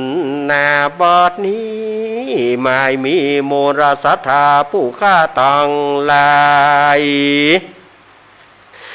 ก็ได้ปากันสรงคงควายโต๊กแต่งพร้อมนำมายังมาทุบุภาราชาดวงดอกเข้าตอกดอกไม้ลำเตียนมาจำเนียนไว้เนื้อคานปานเป็นสามโกธากปัทมาในวิภาคในเบืองตนหัวตีผู้ขาจักขอสู่แม่ยังพระมุนีภายโพดขอฮึกกับกายโป้นจากโตดโตสาส่วนตุติยาวิภาคโกธากอันท่วนสองผู้ข้าปองแต่งไว้ยกยื่นให้ทุนตามเพื่อจักมาขอสู่มายังพระธรรมอันหอมหื่นอันใด84,000พระธรรมคารส่วนตาติยาวันวิภาคโกธากอันท่วนสามผู้คาจะขอสุมายังพระสังฆผู้มีศีลวิริยะงามบ่อเศร้าคือว่าพระสังฆเจ้ามากมีมวลนะร่างเตื้อผู้คาได้ผิดทวนโดยกายะวจีมโนมินสันมีใจบ่เตี้ยงมันกึดสอดด้านผิดไปได้ลงไหลบ่ตันได้สังเกตได้ลาละเมิดยามเดียวยามเมื่อนั่งยืนนอนเตียวคู่เหยียดกัวว่ามันจะผิดระเบียบกองทำหลอนว่าใดรูปกรรมบีบนวดยามเมื่อเจ็บปวดกายาเกสาโลมาลวะหล่นได้ปากโป้นเสียงดังก็กลัวว่ามันจะเป็นวจีกรรมกรรมปากได้เก่ากรรมหยาบจ้าเหลียวไหลบางเตื้อได้จามอ้อยโคกขากบ้วนน้ำหมากขากน้ำลายได้โยกย่ำกายได้ยกข้ามกายยกย่ำได้ยกเตียวกายยกย่ำขึ้นที่ต่ำและเตียวสูงด้วยอิริยาปถะตังสีอันบ่หูแจงตี้เหลือประมาณภาการหนึ่งหลอนว่าปุคาใด นั่งยืนนอนเตียวเหนือพระวิหารและห่วงเกี้ยวบ่ตันได้เพียวกวาดแล้วลวดลานี้ก็กลัวจักบ่ดีไปนาปุคาก็จักขอสู่มาบางเตื้อได้มีใจอะไรหาป้องปาดโดยมีใจกึดเติงหาคารวาสเขหาหลอนได้เก่ากรรมอู้จ่าอู้อวนกรรมอันเล่นม่วนกวนทำผู้ข้าวก็มากลัวเป็นวจีกรรมกรรมปากแต่ดีลีบางเตื้อได้สูบบุหรี่อมยังหมากถมน้ำลายบากตำลง ในเขตโคงอันวิเศษก็นับว่าเป็นเหตุปะมาตาหลอนว่าได้กล่าวกรรมมุสาล่อยเลนใจตื่นเต้นกลางประชุมชนยามเมื่อได้กระทำกุศลบุญใหญ่กายะวจีมโนไปบ่ตันหอมหลอนว่ามีจิตใจจรแตกตื่นได้เอาเรื่องอื่นๆมาอู้กันเสียงมีนั้นก้าแก่นกลัวว่ามันจะบรรทุกแม่นกองธรรมก็ขอเฮยาใดเฮอเป็นโตสนากรรมโตดใหญ่ไปไขว่คว้างมักกะตางนิวรวางโตดตองเฮอกับไก่แห่งห้องอโหสิกรรมขอเฮอโป้นจากนิวรณธรรมอันไปนาอันจะขึ้นสู่จันฟ้าและอมตะมหาเนรปานผู้คาจักขอสู่มายังพระพุทธพระธรรมพระสังฆเจ้าผู้ข้าตั้งหลายนั้นเล่าจักขอกรมเก่ากราบสู่แม้นนั้นจุงจักมีเตี้ยงแต่ดีลีกายะกัมมังวาจีกัมมังมโนกัมมังสัญจิจโตสังอาสัญจิจโตสังอาติตะโตสังปัจจุปันนโตสังอนาคตะโตสังสัพพังโตสังขามันตุโน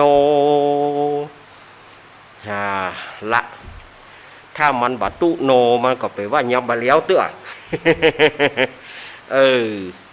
เอาป้อนแนนเอาขันเอาขันจุแก้วทั้งสามฮะเอาขันจุฮะนั่นป้อลำก็นานอะไรเนี่ยครับ วินานถาวินานถาใจคนเท่าเนอะวินานสูมาเนอะ ปกbà cho chạm ra nhau quý nhà xả chạy đi nhờ quý nạn นั่งอุ้ยนานบ่ต้องเนี่ยอย่างให้เราอ่อนเนี่ยซอแซะให้เราไปเต้าฮะนั่งฮะอุ้ยนานบ่ต้องอย่างละอ้าวต่อไปกล่าวกรรมถวายเวลาแรงแล้วอ้อยจอยแล้วตะวันจะปาดดอยแล้ว เอา อุ้ยหนาข้อมากินน้ำปลาหนักค่ะ ว้าววันนี้วันฉีนcho hà chi cả bạpจะกินหัวกูnhá cả úi nạn thảo hoài nơ cao căm thảo hoài có bí phán thảo hoài còn tết nơ ว่าอุ้ยหนาข้อมากินน้ำปลาหนัก nhớ ba hútหัวกินหัวbaนี่เน่าม่อนหกกินหัวกูกันนั่นวันนี้วันฉีนอย่าในวัดในวาอย่าอันนี้ก็บอกหูเรื่องหูราวแถมแล้วเอาอุ้ยนานไว้ไปฟังมาตั้งถวายนะโมตัสสะภะคะวะโตอะระหะโตสัมมาสัมพุทธัสสะนะโมตัสสะภะคะวะโตอะระหะโตสัมมาสัมพุทธัสสะนะโมตัสสะภะคะวะโตอะระหะโตสัมมาสัมพุทธัสสะอิมานิมะยังพันเตกัปปิยะพันดานิชาปาลิวาลานิภิกขุสังฆาสะโอโนชยามะชาทุโนพันเตภิกขุสังโฆอิมานิกัปปิยะพันดานิชาปาลิวาลานิปฏิกันหาตุอมหากังตีคาลตังหิตาญะสุขาญะข้าแต่พระสงฆ์ผู้เจริญข้าพระเจ้าทั้งหลายขอน้อมถวายกัปปิยพันธ์กับทั้งบริวารทั้งหลายเหล่านี้แด่พระสงฆ์ขอพระสงฆ์จงรับกัปปิยพันธ์กับทั้งบริวารทั้งหลายเหล่านี้ของข้าพระเจ้าทั้งหลายเพื่อประโยชน์และความสุขแก่ข้าพระเจ้าทั้งหลายชินกาลนานเทินสาธุอ้าว เนี่ยกิจกรรมของการฟังธรรมเข้าภาษาเนาะมันยังจะมีขั้นตอนนักนะเอาออกภาษาแล้วศรัทธาญาติโยมจะง่อมหามันนะกิจกรรมนี่นะพอออกภาษาเฮาก็บ่ได้มีละออกภาษานี่เฮาก็บ่ได้มีบ่ได้มีกิจกรรมนี้ละอันกิจกรรมอีกกับเมินหน่อยเนาะอ้าวต่อไปเป็นการถวายพระพุทธพระธรรมแลกกระเจิญลุงแหนนลุงแหนนมาถวายพระพุทธป้อหมอมีถวายพระธรรมป้อหมอบุญมีป้อหมอเสียงล่อเนอะ มาเอาต่อไปศรัทธาญาติโยมบ้านเฮากู้คนมาจับแถวตอนกันจับแถวตอนจับหลังกัน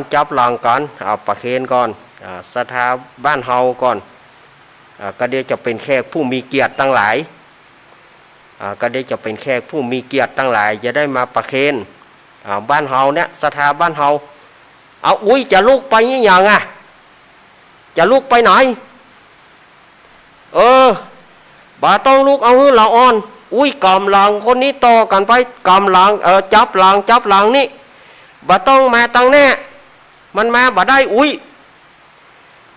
ก็บ่ได้ยินเหรอแต่อุ้ยอยู่ตั้งหลังอยู่ตั้งหลัง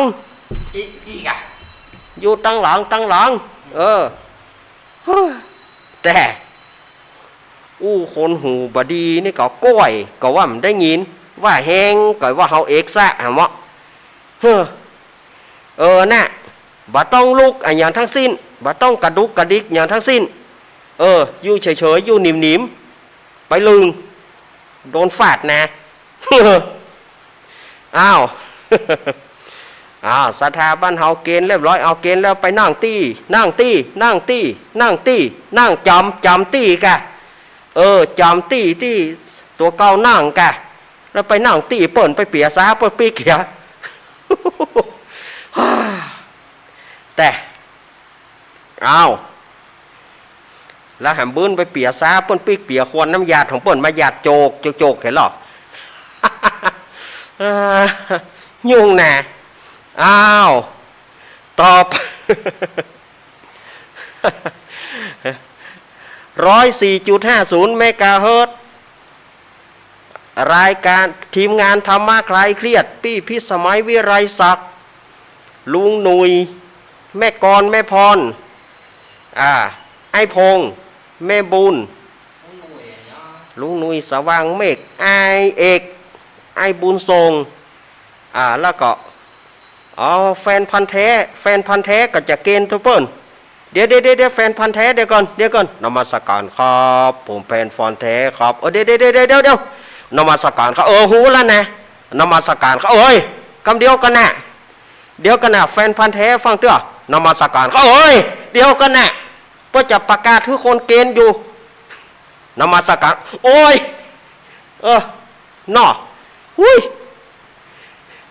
ยุ่ง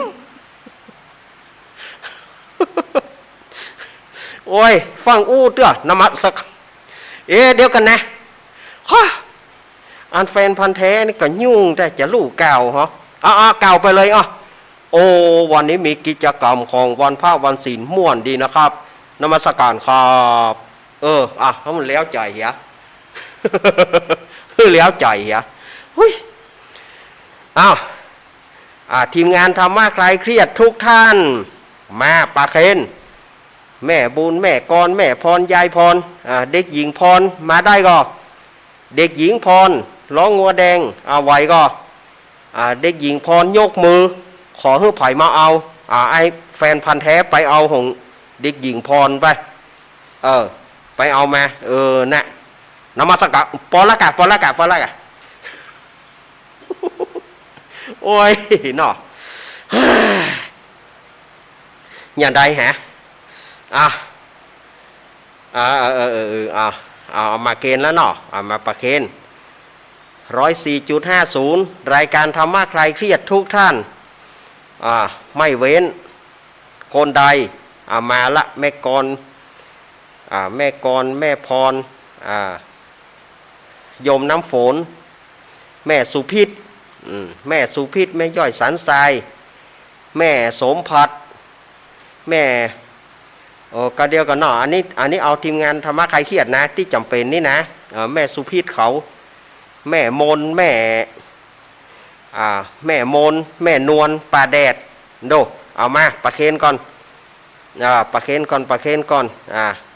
ไอ้สมนึกมาสมนึกมาผู้ช่วยสมนึกมามาเลยบัดได้หันสมนึกเกณฑ์ผู้ช่วยสมนึกเกณฑ์กำเตือมาเลยเกณฑ์แล้วปล่อยเลยเกณฑ์แล้วไปนั่งตี้ทีมงานธรรมะคลายเครียดเสร็จไปต่อไปจะเป็นสถานีวิทยุ 100.25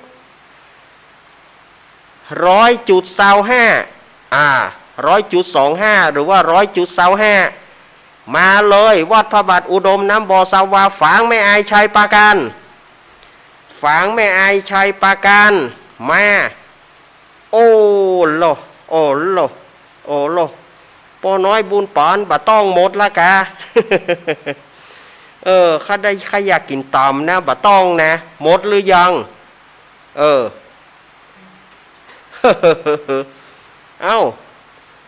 ฝางแม่ไอชัยประการอันนี้มาในทีมงานของ 100.25 100.25 เอามาเลย 100.25 เมกะเฮิรตซ์มาเลยแม่กนกพิชัยนาเจรพีพันธ์แม่มริวันแล้วก็แม่บุญปานห้วยงู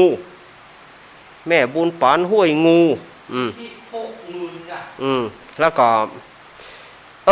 แต่ว่าของแม่อัมพันธ์ของแม่พันธ์แม่พันธ์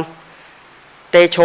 ที่ฝากหลวงลุงอาตมาได้รับแล้วนะแต่อาตมาภาพจะเอาปักต้นตัวกระถินของอาตมาพุ่นเนอวันที่10 พฤศจิกาเนอที่แม่หอมมาเมื่อมันเป็นพระป่าโตค้างเนาะมันเป็นพระป่าโตค้างอาตมาจะเอาปักต้นกระถินวันที่10ปุ่นเนอ10 พฤศจิกาปุ่นเนอแม่พรเนาะแม่ศรีพรหรือว่าอมพรเนี่ยอาตมาก็ ที่ปนฝากหลวงลุงพูดถึงหูละเดี๋ยวมันจะก้นฝังแม่ไอชายประกันสารทรายแม่สมพัดแม่บัวพัดเขาแม่ปราณีมเขาแม่อินทนินสปอนนะในนามฝังแม่ไอชายประกันนี่นะมาปะเคนแม่บัวไหลบัวไหลนินวาดมาลูกกอยกมือเอาลุงหนุ่ยไปเอาแม่บัวไหลบอกว่าอีแม่มาบรรลุยกมือฉายไฟขึ้นมาละ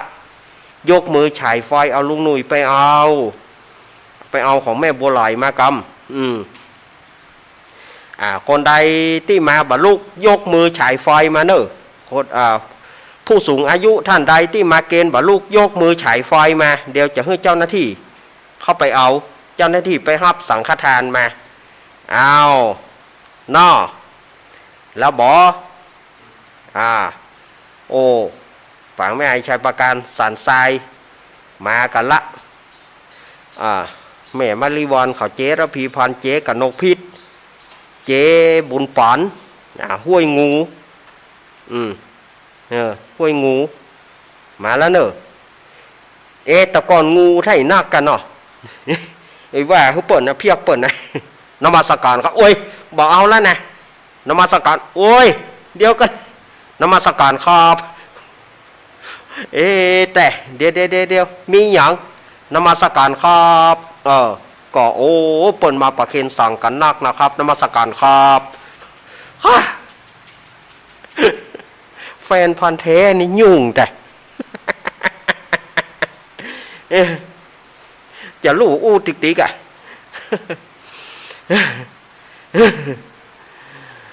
ต่อไปพี่นาน74เนอะพี่นาน74มาประเคนพี่นาน74ท่านทนายโอเลี้ยงมาเลยพี่นาน74เสียงหวานมาว่าบ่ได้ถึงพี่นานสักกำเตื้อพี่นาน74เนอะมาประเคน74เพียบคุณ74ทีวีเพื่อคุณนะกะต่อไปจะเป็นสถานีวิทยุ 106.25 เมกะเฮิรตซ์อำเภอแม่แจ่มแม่ขันแก้วตั้ง3แม่แจ่มแม่แจ่มกัลยาณิวัฒนามาตึงหมดเลยมาตึงหมดเลยอันนี้สถานีของมนต์เสียงธรรมช่วยบรรเลงกล่อมชีวีมาละมนต์เสียงธรรมช่วยบรรเลงกล่อมชีวีมาต่อแต่74เพียบต่อไปบ้านทุ่งเรดิโอปออุดมแม่เทียมวันแม่จานเรือนใสแม่เดือนเพ็ญทิมวังแม่กันดาสีเนตรปอสะอิ่งแม่สาครพลกลางปีบัวรองยะสินทุน้องเปรี้ยวโดยเฉพาะปีบัวรองนี่ห้องแม่บ่ได้ห้องแม่นี่ตึงบ่มาเกณฑ์นี่หรออีปีบัวรองเนอะมาปีบัวรองเนาะมันอยู่บ้านไหนเนี่ยครับห้วยห้ามาอีปีมาห้วยห้าที่ไหนครับห้วยห้าบ้านโฮงคุณทีมงานของแม่จานเรือนสายแม่เลี้ยงใจไปลืมแม่เลี้ยงได้แม่จานมาแม่จานเรือนสายแม่เดือนเพ็ญทิมวังแม่กันดาสีเนตรคณะนั่นคณะตึงบ้านทุ่งเรดิโอนี่นะแต่ว่าก็บ่ได้ปากันนะบ่ได้อมเมี่ยงแม่จานเฮ้ยแต่ว่าบ่ได้ตันได้อมเมี่ยงแม่จานสักกำมันห้อยไปบอกสุมานี่แม่จานก็มันไปตัดวันศีลเนาะถ้าวันศีลหน้าแรงก็มีปัญหาถ้าวันศีลกลางภาษานี่มันจะมีปัญหาน้อยหนึ่งเพราะว่ามันกิจกรรมตั้งวัดก็ละบ่ได้แต่สุมาเนอบ่ได้ปะไฟเนาะ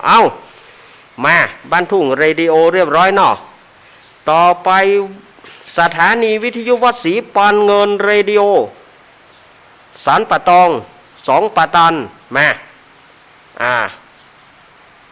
ต่อไปแม่วางเรดิโออุ้ยอินอุ้ยอินกับมาตัวเปิ้นอุ้ยอินลูกจากแม่สาบเสมิงปุ่นเอาลูกก่อนแม่อุ้ยอินบรรลูกยกมือฉายไฟมาบรรลูกยกมือฉายไฟมายกมือฉายไฟเนาะมันอยู่ไกลแต่ไอ้พงป่าซางไปฮับกำไอ้พงป่าซางไปเอาของอุ้ยอินมาเกณฑ์กำไอ้พงไปเอามาเกณฑ์กำอันนี้ทีมงานของแม่สถานีวิทยุแม่วางเรดิโอเนาะอุ้ยอินแล้วก็ทุกท่านเนอะมาแล้วบอต่อไปบ้านแป้นเรดิโอบ้านแป้นอุโมงค์ลำพูนบ้านแป้นอำเภอเมืองกับบ้านแป้นอุโมงค์อย่างอุโมงค์กับอุโมงค์กับไปกึดถึงแม่พรตาเศร้า ไปกึดถึงแม่พรไปกึดถึงแม่พรแล้วก็เลยลวดว่าบ้านแป้นอุโมงค์บ้านแป้นกับบ้านแป้นกับเนาะป่าเศร้าอุโมงค์อุ้ยสุมาเตอก็เปิ้นโหยอย่างไรล่ะท้องอีเมนอย่างเฮ้ยมาเรียบร้อยเนาะบ้านแป้นเรดิโอพี่น้องเจ้ายองเนาะโอ้พี่น้องเจ้ายองหลายเฮ้ยมาเกณฑ์ยินดีกับสถาบันแป้นบันแป้นเรดิโอเนาะต่อไปวัดบุญญาวาสวิหารจังหวัดลำปาง106.50ลำปางแม่สีเขื่อนยางแม่เย็นสีหมวดเก้าแม่สายพินกัลยาแม่เกี้ยวสิงเกี้ยวแม่กองแรงเกิดเมื่อค่ำแม่จอนฟองระอแม่ตาน้อยแม่สีกุลตันธุระดูแม่ฉลาดแก่ซ่อนแม่สมบูรณ์ไล่ศิลาทองแม่น้อยอุตุดีแม่น้อยตาโทกมาแม่เฮือนแสนต่อแล้วก็แม่สปาว่าแม่ป้อสปาว่าป้อมาทีมงานของลำปางมาโอ้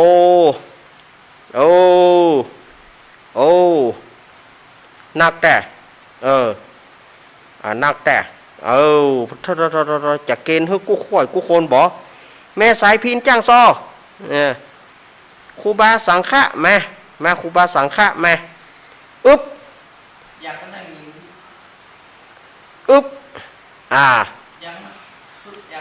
อยากก็ได้ยินเปิ้นอ่านก่อนนะครับ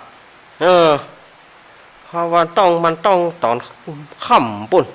แม่สายพินนี่มาเมื่อวานนี่เปิ้นอาจจะบ่ได้ฟังแล้วก็ตังบ้านโฮงเฮาป้อนานไว้แม่สุมารีบ้านโฮงเฮานะป้อนานไว้แม่สุมาลีเขาแล้วก็น้ำเพอพระห้วยแพ่งห้วยปังก้าน้ำดิบมาตึงหมดเลยตังบ้านโฮงเขตบ้านโฮงมาตะกี้มันตกสำรวจกะตกสำรวจเนาะตกสำรวจเนาะเอาบ่เอาละเมื่อทุกท่านทุกสถานีประเคนเรียบร้อยขอความเมตตาศรัทธาญาติโยมเฮาจะได้พักเสียงกำเดียวเพื่อให้ศรัทธาญาติโยมได้สงบจิตสงบใจเจริญเมตตาภาวนาสักกำเดียวเนาะหายใจเข้าพุทหายใจออกโทเพื่ออุทิศบุญ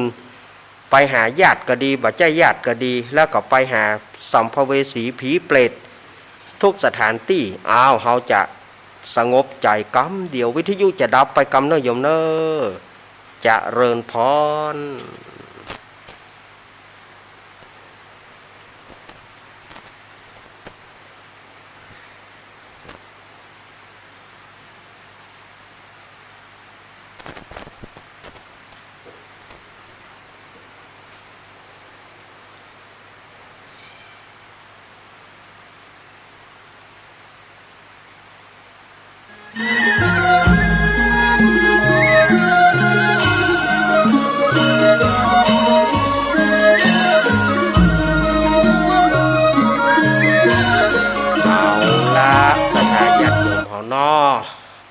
สมควรแก่การเวลา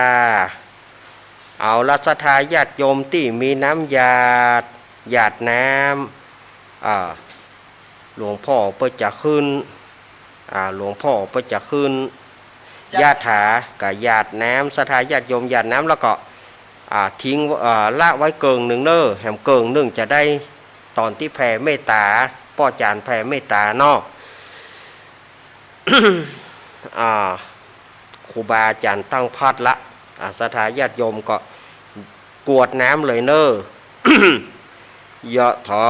วริวหาปุราปาริปุเรนติสาคารังเอวะเมวะอิโตทินังเปตานังอุปคปติอิชิตังปฏิตังตุมหังคิปะเมวะสมิสตุสัพเปปุเรนตุสังกปาจันโทปนารโสยถามณีโชติรโสยถาจายสิทธิทานังลาพังโสถีภะกยังสุขังพลังสิริอายุจวโนจโพคังวุธีจะยัสวาสตวสาจะอายุจะชีวสิทธิพวันตุเตสปีติโยมีวัชันตุสปะโรโกวินาสตุมาเตภาวะตวนตารายโยสุขีติกายุโกภาวะอภิวาทานาสีริสานิจัง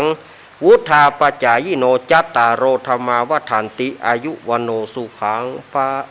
ลังสาธุสาธุสาธุต่อไปปอนป้ออาจารย์เนอปอนป้ออาจารย์เนาะสัพพิติโยมีวัจันตุสัพพะโลโกวินาศตุมาเตภวะตวันตาลโยสุขีติกายุโกภวะอภิวาทานาสีริสานิจังวุธาปจายโนจัตตารโรธรรมาวัฏันติอายุวโนสุขังปะลังสาป้อแหนน สาป้อแหนนว่าหนังเนี่ยเขาก็หนังไอ้วินแหนนถาอันนั้นเปิดตุ๊ป่ออยู่ปนบัดนี้เถอะศรัทธาญาติโยมวันนี้จะแผ่เมตตาจะว่าหนังหาให้อยู่บ้านหันยาข้าฮันนะถามลูกพี่มึงฮันมันอยู่บ้านหันยาครับบ้านเดียวกันเนี้ยนะวินานถาเนาะวันนี้จะเอาแผ่เมตตายังกินจิแบบฉบับละปูนเนอวันนี้เอายังกินจิกับวันตาหลวงจะเอาฉบับละปูนเนอศรัทธาญาติโยมสลับกันเนาะบางวันบางอังคารก็ฉบับเชียงใหม่อุ้ยงานเนี่ยมาสวมเหมือนพี่อ้ายหมูครับวัน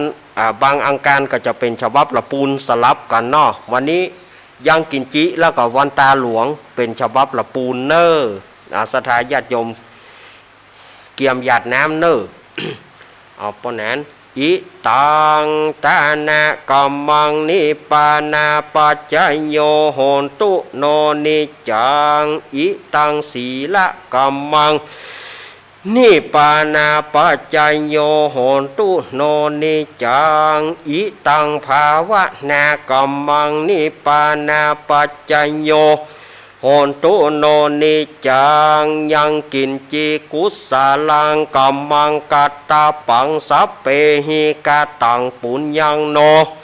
อนุโมทันตุสุนันตุพนโตเยเตวะอาสามิงคาเนอาทิคาตาติคายุกา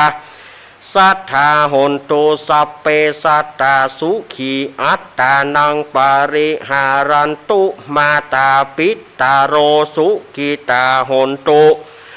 ทุกขาปามุจจันตุสัพเพญาตากาสุขีตาหนตุทุกขาปามุจจันตุสัพเพอัญญาตากาสุขีตาหนตุทุกขาปามุนจันตุสัพเพปิสาจาสัพเพยักขาสัพเพเปตาจะสุขีตาหนตุทุกขาปามุจจันตุสัพเพนาคาตาสุขีตาหนตุทุกขาปามุจจันตุสัพเพเทวาสุขีตาหนตุทุกขาปามุจจันตุสัพเพอาจาริญูปัสสญาสุขีตาหนตุทุกขาปามุจจันตุสัพพะสัมปาติโยสามิชันตุโว วันตามิพุทธังสัพพะเมวะโตสังฆามันทะเมพันเตวันตามิธัมมังสัพพะเมวะโตสังฆามาทะเมพันเตวันตามิสังฆังสัพพะเมวะโตสังฆามันทะเมพันเตวันตามิคาลุปัจจญาจาลิเยสัพพะเมวะโตสังฆามันทะเมพันเตวันตามิกัมมะทานังสัพพะเมวะโตสังฆามันทะเมพันเตวันตามิอาลัมเมพัทธสีมังสัพพะเมวะโตสังฆามันทะเมพันเตวันตาเมเจติยังสัพพัทธาเนสุปาติทิตาสรีระตาตุโยมะหาโพธิงสักกะลังพุทธโรปังสถานาคะโลเกเทวะโลเกพระมะโลเกชัมพูทิเปรังกาทิเปสารีรัตถาตุโยเกสาธาตุโยอะระหันสาธาตุโยเจติยังกันทากูติงจตุลาชีติสาหาเสธรรมกันเตสัพเพสัมปาทาเจติยังจะหังวันตามิสัพปะโส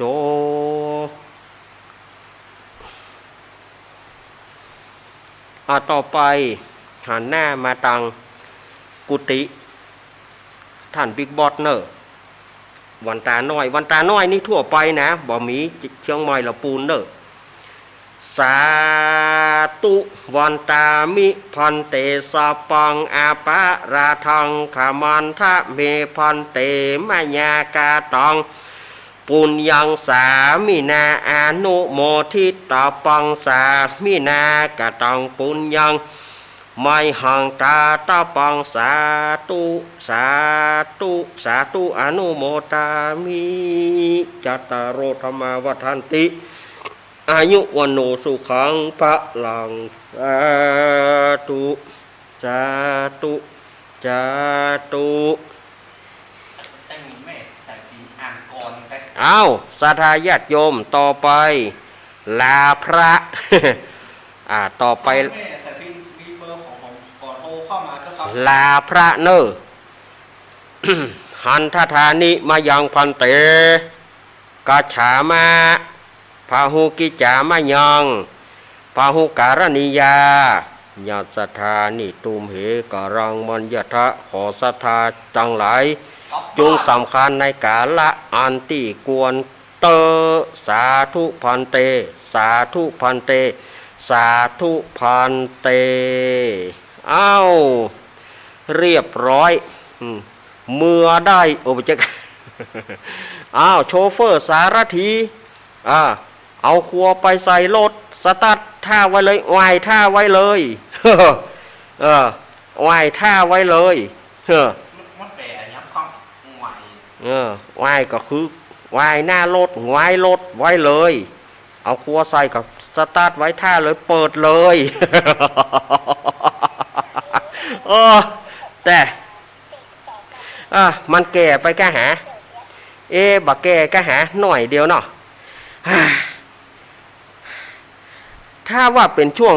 กลางภาษาช่วงเข้าภาษานี่กิจกรรมมันจะนักหน่อยเนอะสดายญาติโยมการยกวัดมาบ้านมาจองถ้าเป็นวันเสาร์ก็จะเป็นของหลวงลุงถ้าออกภาษามามีเนาะออกภาษาบะมีละออกภาษาก็จะเป็นทั่วไปรายการทั่วไปมันจะมีก็เฉพาะในพรรษาแต่ของหลวงลุงนี่เปิ้นจะมีทุกวันเสาร์กิจกรรมยกวัดมาบ้านอันนี้เปิ้นบ่าเลือกว่าศีลหน้าแล้งศีลภาษาเปิ้นปล่อยได้ทั้งนั้นแต่ว่าของอาตมานี่ก็จะตึกในภาษาเพราะว่าถ้าเสี่ยงภาษาแล้วก็ถ้ายกทำมาบ้านในต้นลุงมันต้องมีมองเลยนะวันศีลก็ธรรมดาวันศีลธรรมดาศีลหลังจากเดือนยี่เปงก่อนเนอะหลังจากเดือนยี่เปงแล้วก็นะอาตมาถึงจะมันจะเข้าสู่สภาวะปกติหลังจากเดือนยี่เปงแล้วไปมันเป็นศีลหน้าแล้งไปละจากเดือนยี่เปงไปปีนี้เดือนยี่เปงจะเป็นวันที่15พฤศจิกายนงานน้อยๆกัน ไหน งั้นนี่เปงอ่ะ หยัง งั้นลอยกระทงนะครับ แน่กะมันจะเป็นหลังจากลอยกระทงหลังจากเดือนยี่เปงไปแล้วเนี่ยรายการของอาตมาก็จะเข้าสู่สภาวะปกติบ่มีการยกวัดมาบ้านเมื่อแรงละบ่มีการแต่ว่าการฟังเทศน์ฟังธรรมมันก็จะมีแต่ว่ามันบ่มีกิจกรรมอย่างอี้ละกิจกรรมไหว้พระหับศีลกิจกรรมสุมาโคตรงโคตานมันจะมีละเพราะว่ามันเข้าสู่ศีลหน้าแล้งแต่ของมันเป็นเดือนยี่เปงเดือนยี่เปงไปแล้วมันหลังเดือนยี่เปงไปแล้วก็จะเป็นสู่สภาวะอันปกติบางคนก็ถามว่าท่านอาจารย์แล้วกิจกรรมเดือนยี่เปงก็เดียวว่าออกภาษาแล้วก็แล้วอย่างจะต้องเดือนยี่เปงก็เพราะว่ามันยังเป็นช่วงของฤดูกาลการฟังเทศน์ฟังธรรมคนเมืองเฮานี้จะมีการฟังเทศน์ฟังธรรมไปเรื่อยๆจนไปต่ำเดือนยี่เปงเปิ้นฮ้องว่าออกพรรษาหลังงานลอยกระทง เปิ้นฮ้องว่าออกพรรษาหลังคือว่าเดียวนี้พรรษาแรกไตรมาสแรกนี่นะไผที่มานอนอย่างตะวาอีเนาะก็ถือว่าเข้าพรรษาแรกก็จะได้ไปออกตัวก่อนในวันที่17ตุลาแต่ถ้าไผมาในวันเดือน11เปงก็คือจันทร์แน่จะมานอนวัดนอนวาสมทานศีลสมทานเข้าพรรษาอันนี้โยมก็จะต้องไปออกเอาเดือนยี่เปงเปิ้นฮ้องว่าไตรมาสหลังหรือพรรษาหลังสถาญาติโยมอันนี้เป็นพรรษาหลังจากที่เดือนบาดเดือนนี้เขาเข้าก็เป็นไตรมาสแรกนะแล้วมันจะมีเปิ้นอนุโลมเพื่อแหมเดือนหนึ่งก็คือเดือน11เปงถ้าไผที่มาสมทานศีลมานอนวัดก็จะได้ไปออกเอาเองเดือนยี่เปง จะต้องไปออกเดือนยี่เปงปุ้นโยมจะบ่ได้ออกพรรษาพร้อมเปิ้นต้องไปออกเอาเดือนยี่เปงเดือนยี่เปงนั้นเป็นสุดท้ายของฤดูฝนนะเดือนยี่เปงเนี่ยจะเป็นสุดท้ายของฤดูฝนแล้วก็จะเป็นสุดท้ายแห่งงานกฐินฤดูการกฐินปีนี้ฤดูการกฐินเริ่ม18ตุลาวันตักบาตรเทโว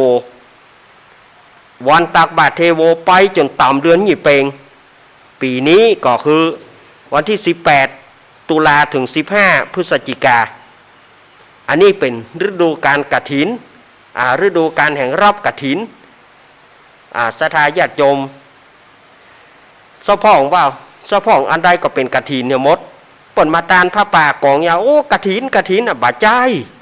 กฐินจะต้อ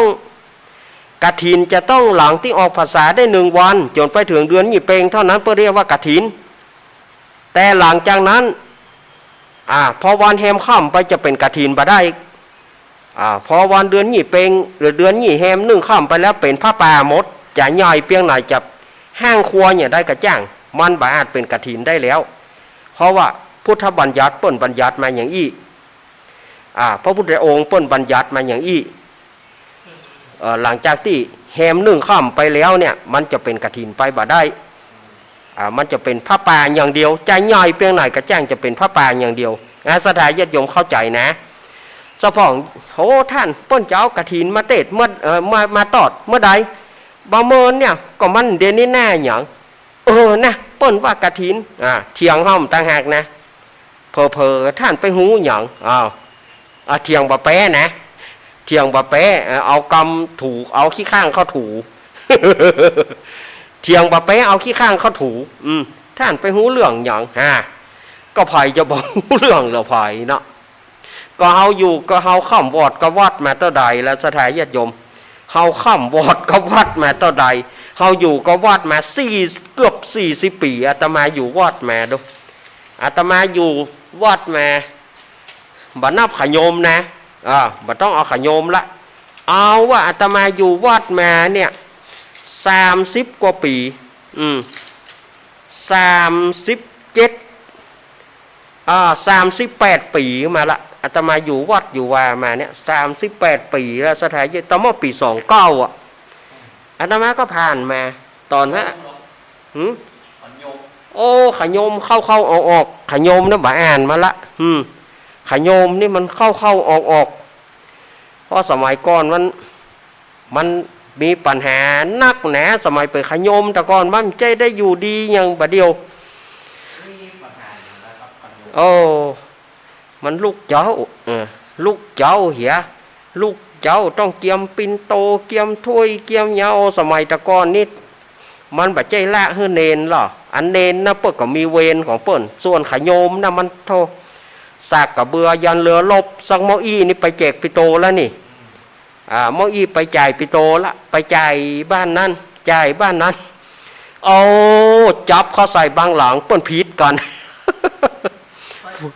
ผัวเมียเปิ้นผิดกันเอาจงโจไปมันมีหมู่นักหรอเขาไปเขาก็ไปก่อนปิโตเอาปิโตเขาใส่ไม้แป่งไม้การยาวๆอ่ะเปล่าจื้อเปิ้นเปล่าจะไปว่าจะไปห้ามว่าจื้อเปิ้นออกอากาศบัดใหญ่ต้นงอนนะครับไปเอาไม้การเดียดเล่มเอาปิโตเข้าก่อน4-5 สายตือคนหัวคนตายอ่ะสถานญาติโยมไปจ่ายปิโตปัดท่าโทเพื่อแล้วมามืดเอามืดแล้วกึดยากจะขึ้นวัด กึดยากจะขึ้นวัดพอถึงไอ้ขัวปากทางเข้านะถ้าไปวัดอาตมาจะมีปากทางเข้าที่ป้ายฮะนะสมัยก่อนมันจะมีบ้านไผ่ลู่ถึงห้านแล้วบ่โล่นนะป้ากันโล่นอันก่อมตือไม้การเหรอไม้การเป่านะโล่นมาถึงวัดเพียขันล่มต้มตั้ม โดดขึ้นหงตุหลวงเดือดหาป้อสู้เขาเนี่ยป้ากลัว ตุหลวงไม้ปุ่งตุหลวงเปียไม้ปุ่งออกมาเดือดหาป้อสู้เขายังแต่ก่อนนั้นสมัยเปิดขยมมันโอ้นั่งกินข้าวนะสถานญาติโยมเจือก่อนนั่งสแกงข้างอ่ะปดเอียวจบปกดเจ็บเอียวปดเสียงเอียวปกดหมดอ่ะนั่งสแกงข้างมันหลายอ่ะมันบัดได้กินกันอ่ะนั่งสแกงกับไอ้นี่เอาเปียเปิ้ลสแกงนั่งเงียงข้างเนาะค่ะมันบ่ปอตี้อ่ะเนี่ยเอาถึงพระน้อยพระน้อยคนโบราณเพื่อว่าใหญ่พระน้อยตู้เจ้ากินแล้วพระน้อยกินแหมขยมข้าวแอมเหลือก้านไรถ้วยมันเหลือก้านน้ำแกงถ้าหล่อสถานญาติโยมเพื่อขยมจะได้กินนะพอดึงปนกรรมโบราณปนว่าตู้เจ้ากินแล้วพระน้อยกินแหมขยมข้าวแอมเหลือก้านไรถ้วยมันต้องเหลือก้านไรถ้วยแต่นะขยมข้าวแอมมันต้องมีเหลือก้านน้ำแกงมันบ่ใจมีมาม่ามาแมะอย่างยังบ่เดียวสถานญาติโยมว่ะบ่เดียวเฮาบ่กินอันนั้นฮะสมมุตินะบ่กินน่ะก็ไปซื้อมาม่าอย่าบ่กินน่ะก็ไปสั่งก๋วยเตี๋ยวสั่งตามสั่งกันอย่างกะมันมีบ่เดียวเข้าขายอย่างก่อนสมัยแต่ก่อนมันจะมีญาติโยมเคยก็เอาข้าวเกียบเนี่ยเอากุ้ยกับนมอ่ะขนมปังย่ำมีนะถ้าจะกินขนมปังไปซื้อบ้านเวียงปุ่นเตียวไปนะไปซื้อบ้านเวียงปุ่นไปซื้อบ้านเวียงหนองล่องปุ่นไปซื้อกาดบ้านเวียงไปซื้อกาดงัวไปซื้อบ้านลุงจื่นวะบ้านตาจื่นบ้านเวียงวะไปซื้อขนมปังโอ้สมัยก่อนบ่เจ้าว่า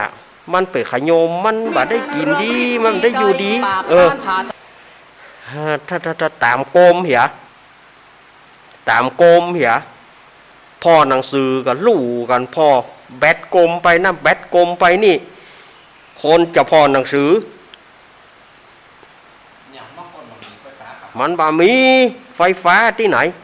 แจ้งมาอันข้ามมาตามกลมตามตะเกียงสูงสุดก็ตะเกียงเมินมาหน่อยเปิ้นถวายเครื่องปอนฟอย กันนั่นกับยาแควนหน่อยเอาไฟไว้กับวัดเปิ้นมันเป็นป่านไฟค่ำมาตู้เจ้าหลวงสตาร์ทเครื่องตึงเอาไว้ก็แจ้งหน่อยแต่ก็พ่อหนังสือก็ต้องอาศัยโกมนั่นนะพ่อหนังสือก็อาศัยโกมก็ตะเกียงนั่นนะ เขาตัดเที่ยงไปถึงกี่โมงครับ ตัดเครื่องก็ไปถึงประมาณ3 ทุ่ม4 ทุ่ม 4 ทุ่มก็ดับ พอถึง4 ทุ่มก็ดับวื้อหรือบางที3 ทุ่มเกิงเสียงละกังเลิกเรียนหนังสือให้3 ทุ่มเฮียเริ่มตั้งแต่ทุ่มเกิงไปเฮียนหนังสือสวดมนต์แล้วแต่ก่อนนี้มันอีหล่อสวดมนต์สวดในวิหารแล้วไปสวดที่หน้าวางนี่หน้าวางนี่หลายคนก็คงจะบ่หูละหน้าวางก็คือบนเตินเป็นห้องรับแขกของกุฏิเปิ้นห้องว่าหน้าวางเป็นห้องรับแขกของกุฏิเป็นห้องโถงเนี่ยบนเตินนั่นนะเปิ้นห้องหน้าวางสมัยก่อนพวกหน้าไปสวดหน้าวางแห่งกรรมก่อนสวดหน้าวางแล้วเฮียนหนังสือเนอะละกองเป่งสัมพุทเททาวิสัญจาทวทัสสัญจาขยมก็โยโซภะกวาระหังสมัยเริ่มเฮียนกันมาพ่องก็เฮียนตัวเมืองกะคากะคังะจะสะจะสยะละตาละตาละตาละตาละนะเขาไปขยมนี่สุมาญาติโยมเนอะมันใครเหี่ยวว่ากับซื่อๆยะใครเหี่ยวรอเนนน้อยรอเนนเขาเลิกเฮียนหนังสือใครเหี่ยวเจ้าเถยเตอะมันจะมีห้องน้ำห้องท่าหรอกไปเหี่ยวนอกกำแพงวอดปุ้น กลัวยัง โอ้กลัวกะตะกอนในวัดมันบะใจเปงละเปงลึกมันบะใจอย่างอี้วัดไหนกะจ้างอึกขันลึกมันน่ากลัวแล้วไปเหี่ยวนอกวัดปุ้นน่ะห้องน้ำก็บ่มี เอาไปคนเดียว มันไปบ่ได้กลัวนะโอ้ยก็บ่ได้บอกว่ากลัวนะโอ้ยไอ้เปื้อนเดียวกันเนี่ยมันก็ไปรอพระเขาแล้วกันไปแห่ก็ต่างคนต่างขยิวกันพระเขาไป2 คนเขาว่าแห่ไปบ่ได้นะอัน9 โมงแต่ก่อนเนาะ3 ทุ่ม9 โมงนี่นะก็9 ใบ9 บอดสถาญาติโยมเมื่อใดมันนาฬิกาจะตีเปิ้นมีนาฬิกาไว้กับวัดหรอนาฬิกาแขวนนาฬิกาตีนี่นะเพราะถ้านาฬิกาตีตรงก็เดี๋ยวตู้เจ้ามาแล้วเป้งกระโดดลงหงกระล่ำต้มขยิวสมัยก่อนนี่มันล้ำเหลือได้กะไอ้พ่องก็กำโกมเหียกำโกมน้ำแน่เดี๋ยวบาโกมดับนั่นปีกมาเสาะบังลมเสาะหาตีกำบังจีไฟโกมแหมตัวไปได้ดับสำลับเว้ยมันก็ดูว่าแกไอ้เป็นขยมนะโอ้ยอันหัวเขานี่นะเปิดได้ว่าหัวบะโนบะได้เป็นพระเขาวาดหัวเขาอันใดบะได้โปก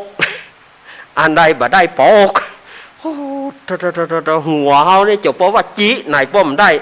เจ็บหอยมือเจ็บบะกอกเขานะล่าตามล่าบะแห่นี่ไม่ซีกมาได้ซีกวันนี้ให้จะตีวันนี้กองหามันจะกล่อมขอนเข้ามาหาทุกเจ้าซีกวันนี้จะโจดวันนี้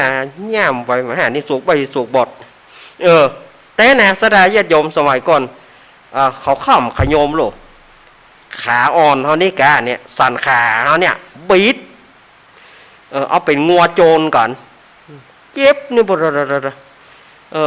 ให้ก็บ่ได้ห้องก็บ่ได้งัวโจรอย่างไร เอาเป็นงัวโจร